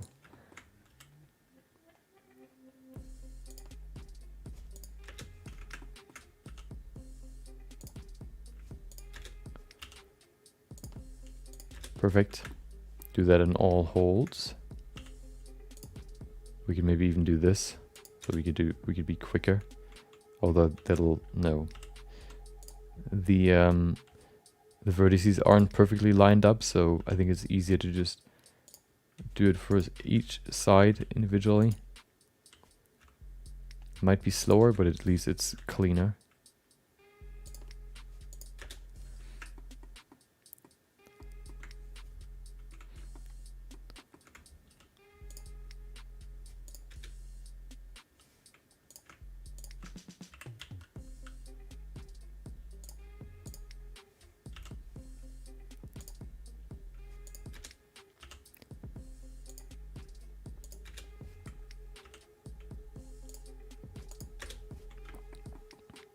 Okay, almost there.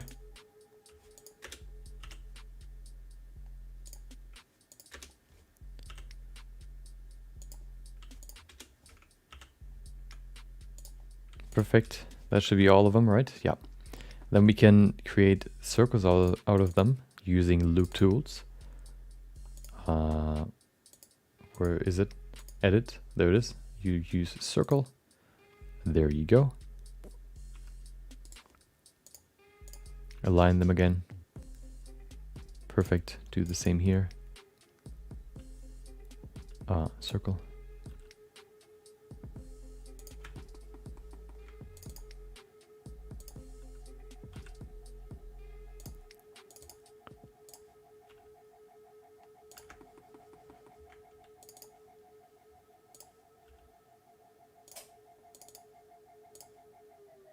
Perfect.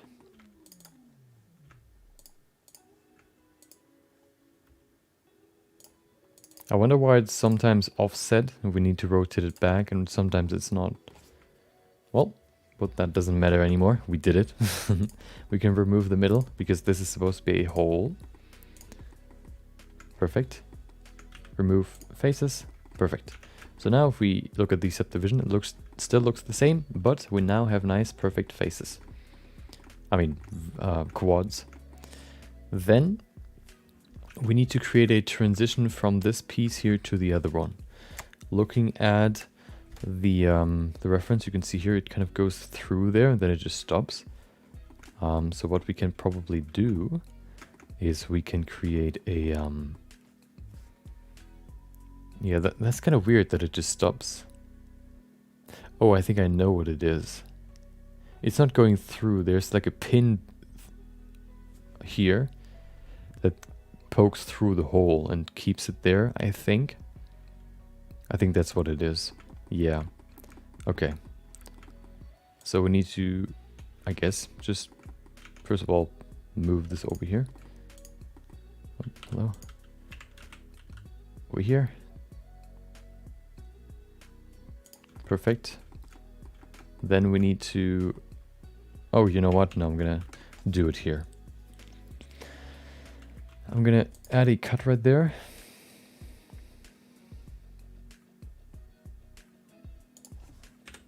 Gonna line it up with the grid so it's easier to estimate where it needs to be. 2, 2 looks good to me. Perfect. Then what we'll do is we need a hole here in the middle. So I guess we create another hole here. That's not what I wanted.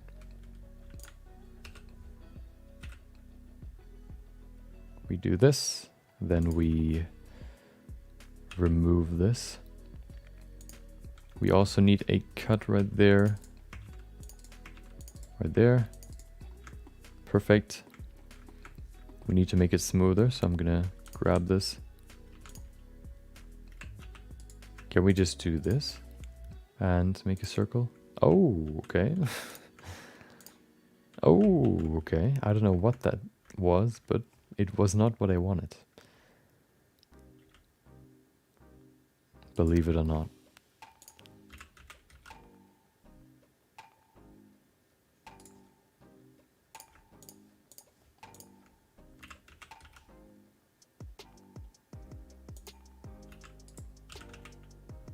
There you go, nice and round, perfect.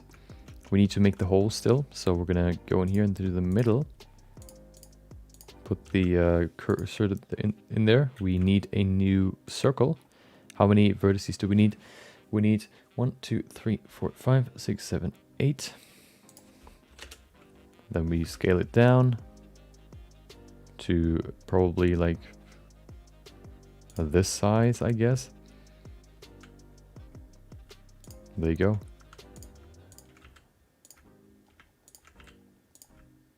Then we have a nice hole here in the middle where we can poke through our other piece. I'm gonna add one more here. Oh, bridge, what happened? There you go.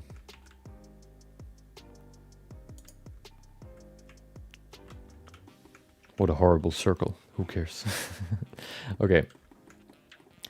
Now we have this. What we need to do now is we need to create a sort of hook that can hook into the hole right here. How we do that is by adding another object, I guess. So let's create the object real quick. Should be pretty simple. We can probably just use a cylinder. No, we're going to use a torus. Okay, we can probably work with less. What about 16? Okay. Sounds good to me. Let's make the radius smaller. Okay, well, I don't know why that's so laggy.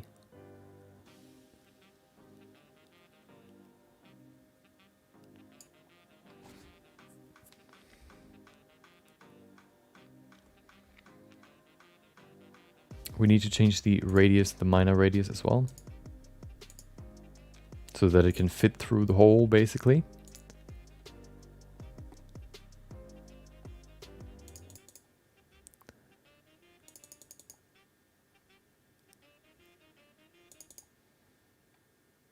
Okay, that should be good enough.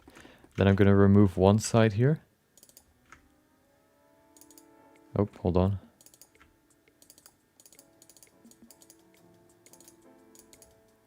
Okay.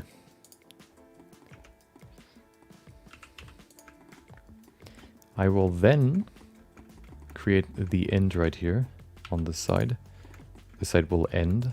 How could we end this? I guess we can just extrude it once more. Then we extrude it once more and scale it down like this. We can do the same here as well.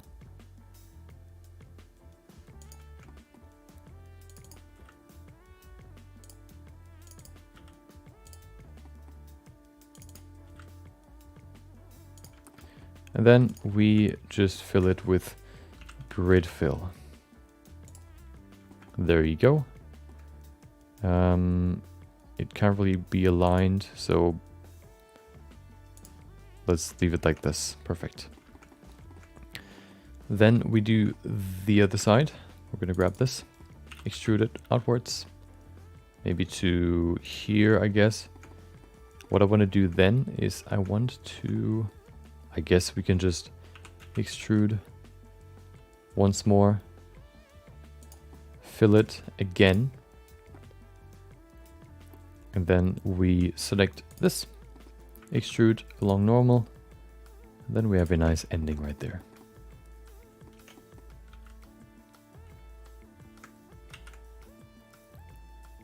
Okay.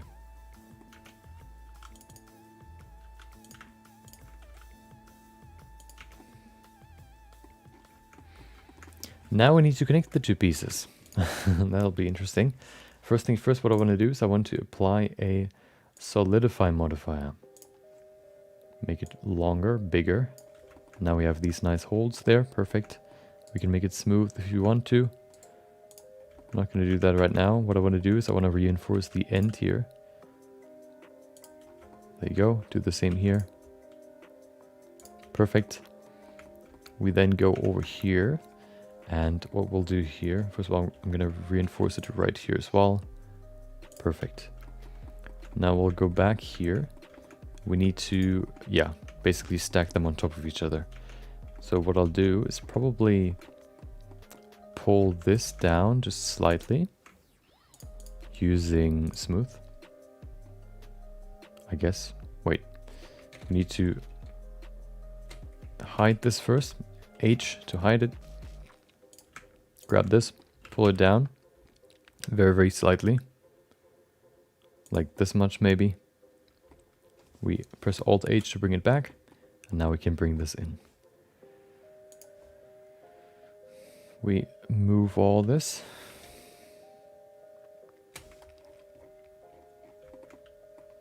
Bring it over here.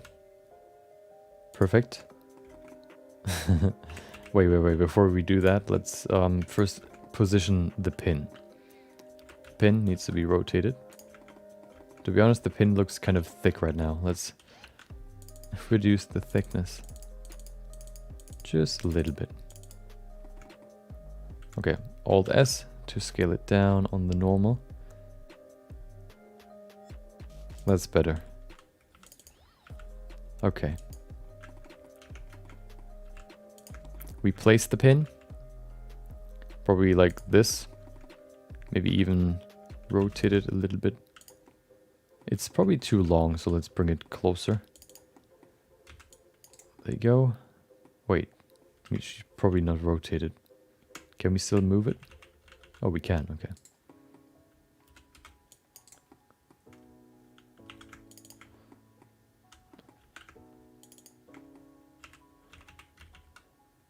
Bring it closer, maybe to over here. Nice. There you go. And then we need to bring this one in. We move it over here. Sort of fit it onto the hole. We need to just keep it on the other one. Then what we'll do is we'll put it right there.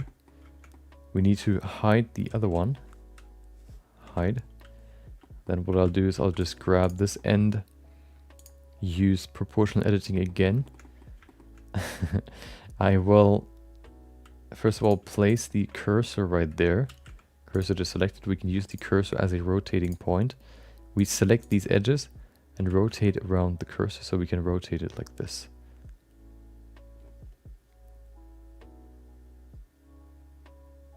There you go. We then select everything and move it back just slightly so it's perfectly in there. And there you go. That was way too complicated for something like this. Okay, perfect. What we could do is we could kind of, I guess, customize this some more. Or make it flatter. We grab it. We probably can use sharp. And then we just do this. Now I'm gonna hide the top half. Hide, there you go. Okay.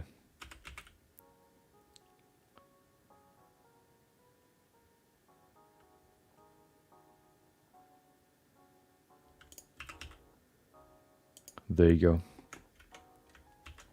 Okay. Perfect. And now we have this nice belt. We could maybe make the hole, make the holes a little bit bigger.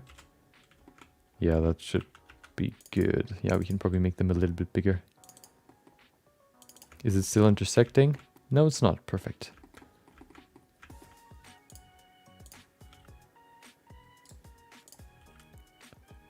There you go. We could also make them longer if you want to, but I don't want to.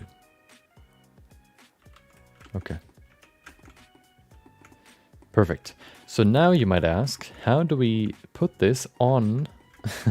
How do we put this on the character? I'm gonna show that to you in just a second. I think I'm gonna do one more thing. What I'll do is I'll add. First one's, hold on. So first I'm gonna remove subdivision. I will apply. No, I'm gonna remove solidify again.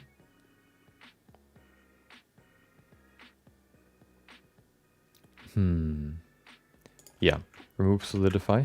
Go in here. Apply a bring in a cut right there, 3, so we can have perfect spacing. Perfect. We remove these two again. There you go. Dissolve edges. We select this. These edges, extrude them down. Nice. Then we will remove these faces.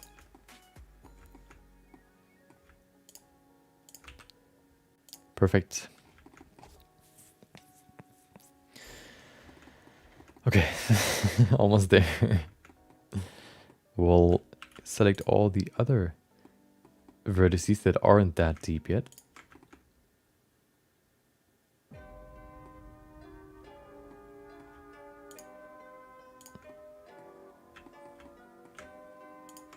Okay, we extrude them down. Then what we'll do is we'll select one of those, set it to active element, scale it, z-axis 0, so they're on the same height. Then we need to basically bridge them or bring in faces right here. Perfect. Oh, wait. Oh no. Okay, this will not work, at least here. Oh no, it will. We need to just adjust the height. Okay, let's do that real quick.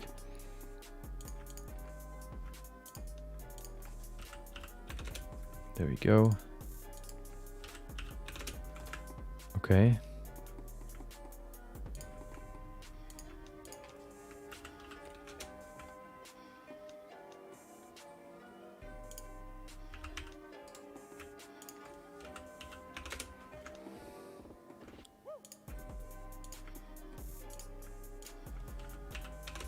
There you go, one more on this side. Perfect. Now we go over here, select these two. Oh. There you go.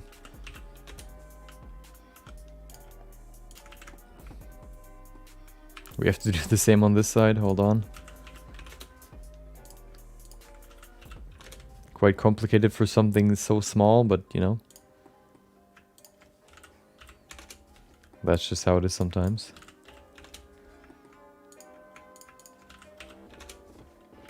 Okay, perfect. Maybe do we have to adjust the other ones? Nope, we don't. Now we need to bridge them. Perfect. Now we can select the faces down here. I mean edges. And we can extrude it a little bit lower just to fill the bottom part. There you go. That should be thick enough. Oh, hold on. Oh no. Okay. We need to extrude these holes down as well.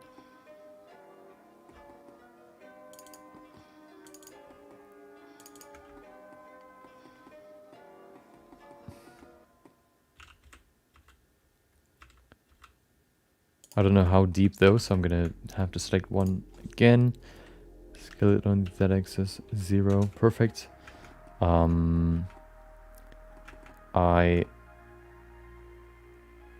Wait. I could have done it way easier.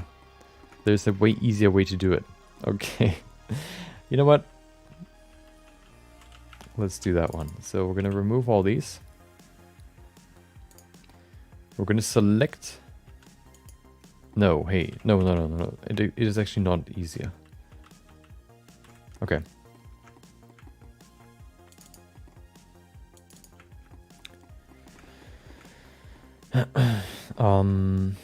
Extrude down.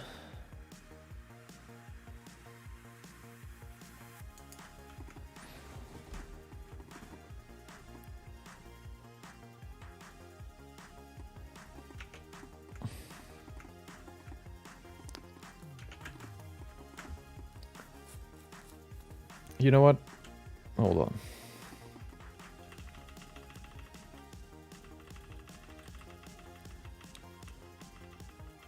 I think I'm gonna remove this thing right there. I don't need it. I don't need it. I don't need it. I don't need it. Hold on. So we're not gonna include this. I don't know what that's even supposed to be.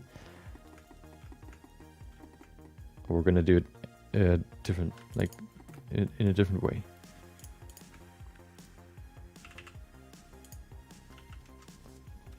Merge by distance. There you go. Perfect. Okay, we can remove this again. We can also bring these in with a texture, which is pretty simple, or simpler. We remove edges. Nope. Dissolve edges. Perfect. Okay. Then we need to solidify it. Pretty simple. We can probably just select everything, and then Alt E, extrude along normal, down. Perfect. Perfect. Nice. And now we have a nice model that is perfectly ready to go. We will apply a subdivision modifier, which looks pretty nice. Nice, okay. Then what we'll do, look if it looks good in smooth, looks pretty good in smooth as well. This one could maybe use a subdivision modifier as well. So we, need to sharpen some edges here. Hold on. These here. Perfect. Oh, we can probably make it even shorter now.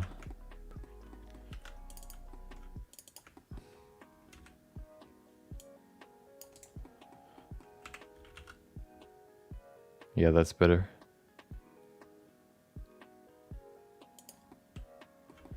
Maybe I can even rotate it. Oh.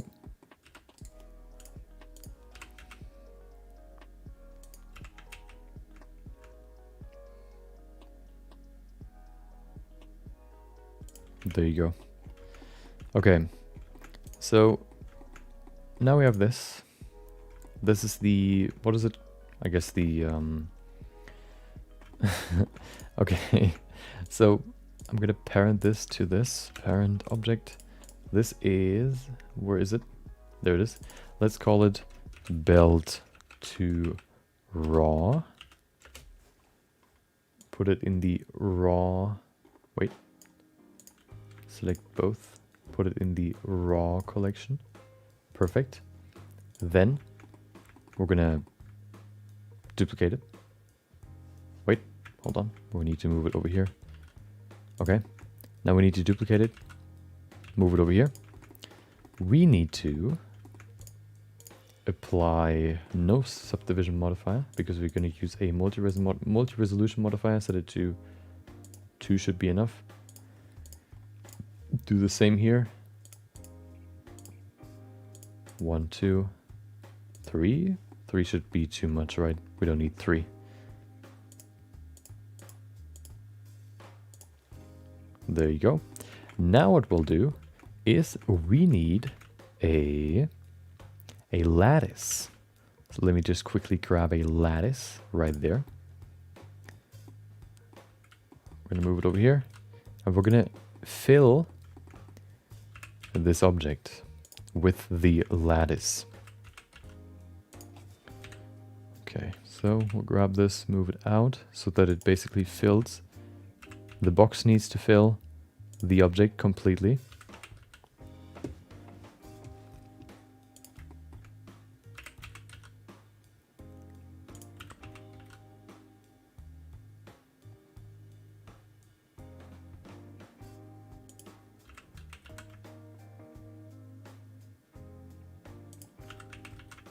Okay, perfect.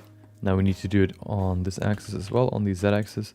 Make sure that it's not, yeah, we can see it's not perfect. We need to make it bigger, higher.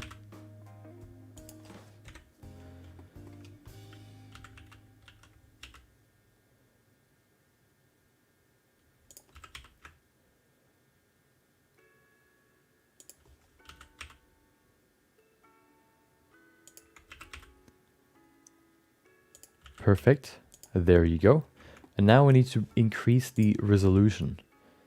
We can see here, we probably only need 2 or 3 there. V, yeah, we need a lot here. W, we probably only need, Yeah, one more there. Now we need way more over here. We need a lot. Maybe that should be enough. 35 should be good. What I'll do now is I will grab these pieces. I will add another modifier, which will be a lattice modifier. Move it on top. Select the lattice. Perfect. We're going to do the same here. Lattice. Where's my lattice? There it is. Lattice. Okay. Now if we move the lattice, we should be able to move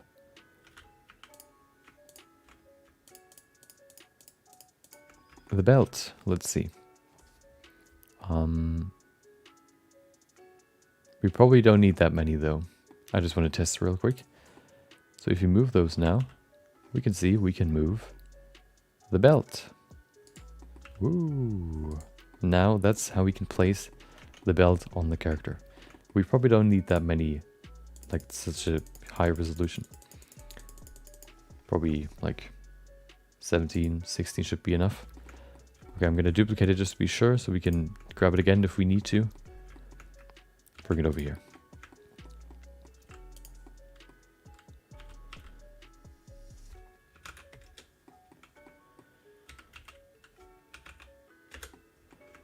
Oh, wrong direction.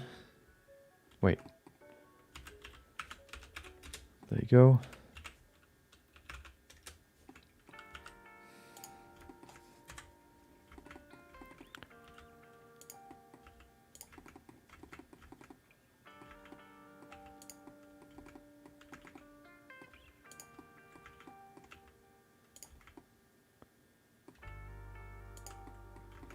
Okay.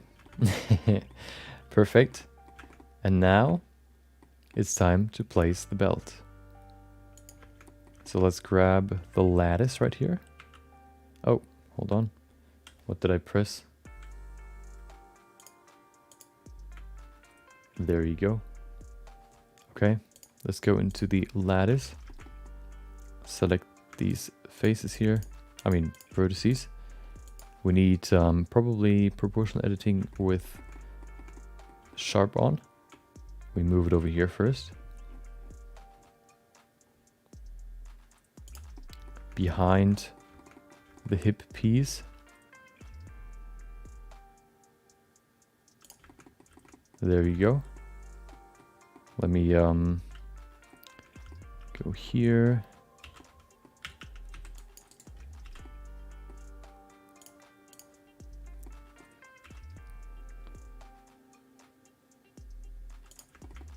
That's pretty good.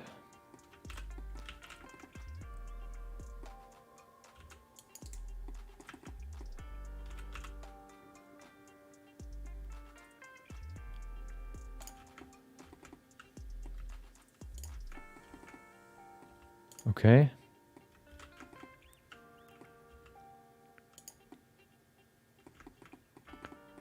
Now we need to place it over here. It's all the way over here, so we need to move it all the way in there.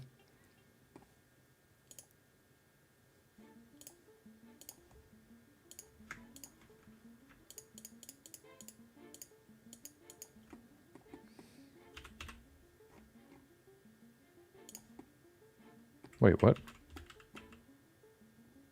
Why is it not moving?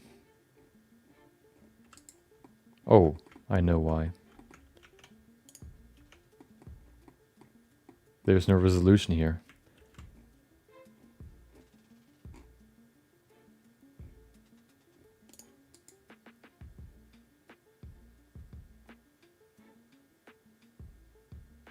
Okay, I thought it would crash. Let's save real quick. Okay, now we can do it.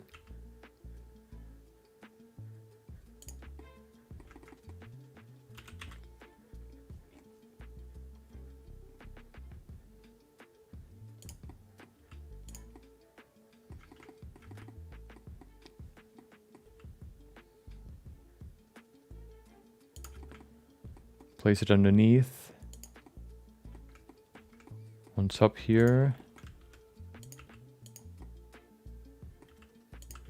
Okay, perfect. Now we can probably go in here again, just bring it closer over into the body, basically.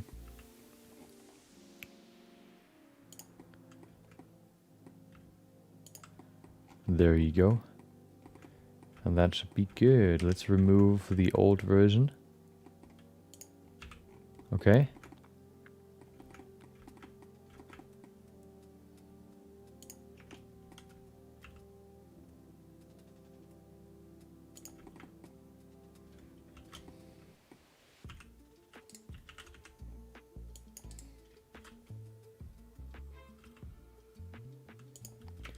Let me maybe keep all of this as well as the other belts so we can see whether or not they are intersecting, which is perfect. They are not.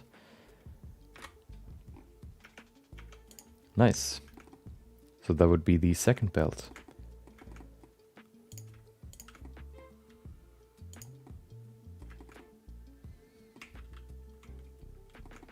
Okay.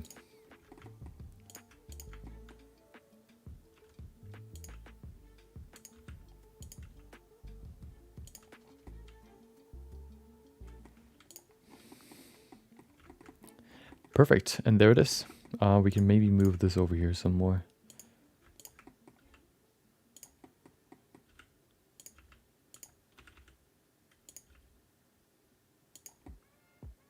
There you go. Isn't that awesome? I wanted to say awful. It's not awful, it's awesome. Okay. Might look a little bit stretched, but I think that's okay. We can add the same shader here. Wait, let me put those in the right collection first. Belt 2, what is it? It's final. Okay, I think I can now apply the lattice as well. Yeah, apply. Okay. Do we even need a lattice here? I guess we do. Otherwise it's just over there. Maybe we can just place it in here, then it doesn't look as stretched. That might be a better idea.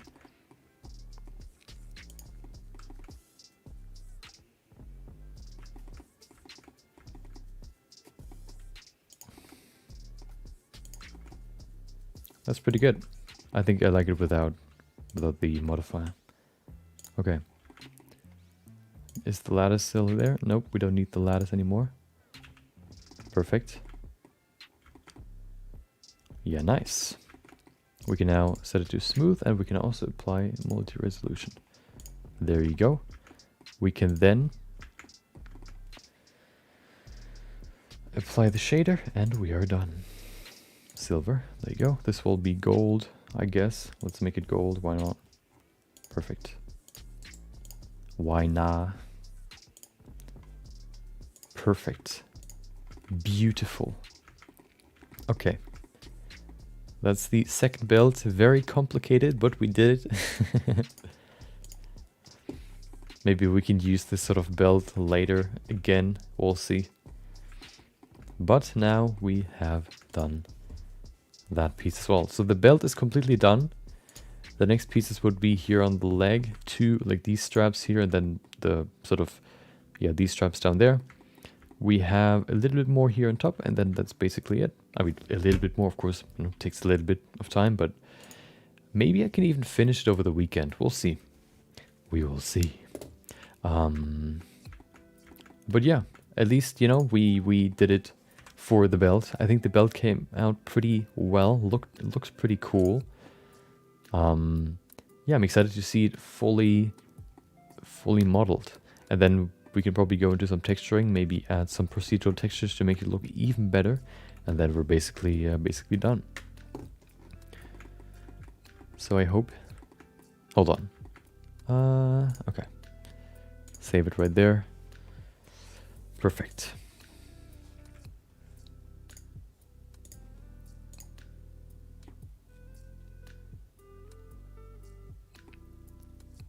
Okay, I don't need this glass anymore. I can't find the bugger. Okay. Everything's ready. Perfect. Okay. Thank you for joining. Hope you enjoyed today's stream. Thank you for joining. Thank you for listening. Thank you for watching, chatting, or just being here. Hope you enjoy the rest of your day. I hope you enjoy the weekend. Maybe I'll see you next time when we are significantly further than we are today, on Monday, of course. If you want to be up to date with when the stream starts, or you can ask questions, you can ask me questions off stream, of course, and you can converse with others in the community. You can join the Discord, !Discord. This was another great live. I've been a bit of a silent viewer for a while now, but I can't wait to see more from you. Thank you, Maya. Thank you for the nice message. I mean, I don't really mind, if somebody's not chatting. I basically am the same when I, watch live streams. I don't really chat at all, so I don't expect anybody else to do it. So yeah, thank you for joining. Thank you for being here. As I said before, !Discord. You can join the Discord to see when I go live, or just you can post. Oh yeah, when you want to get the next personal feedback session where I give feedback to your artworks, basically, if you submit them. It's also in the Discord. You can post them in the in the personal feedback channel, and then on next Thursday, we'll do the next feedback session. If you want to, get a taste of what it is like, we've done a few now, I think like 7. So the 8th will be next week. Yeah. Hope you enjoy the rest of your day. Hope you enjoy the weekend. Thank you for joining. Maybe I'll see you next time. Until then, take care.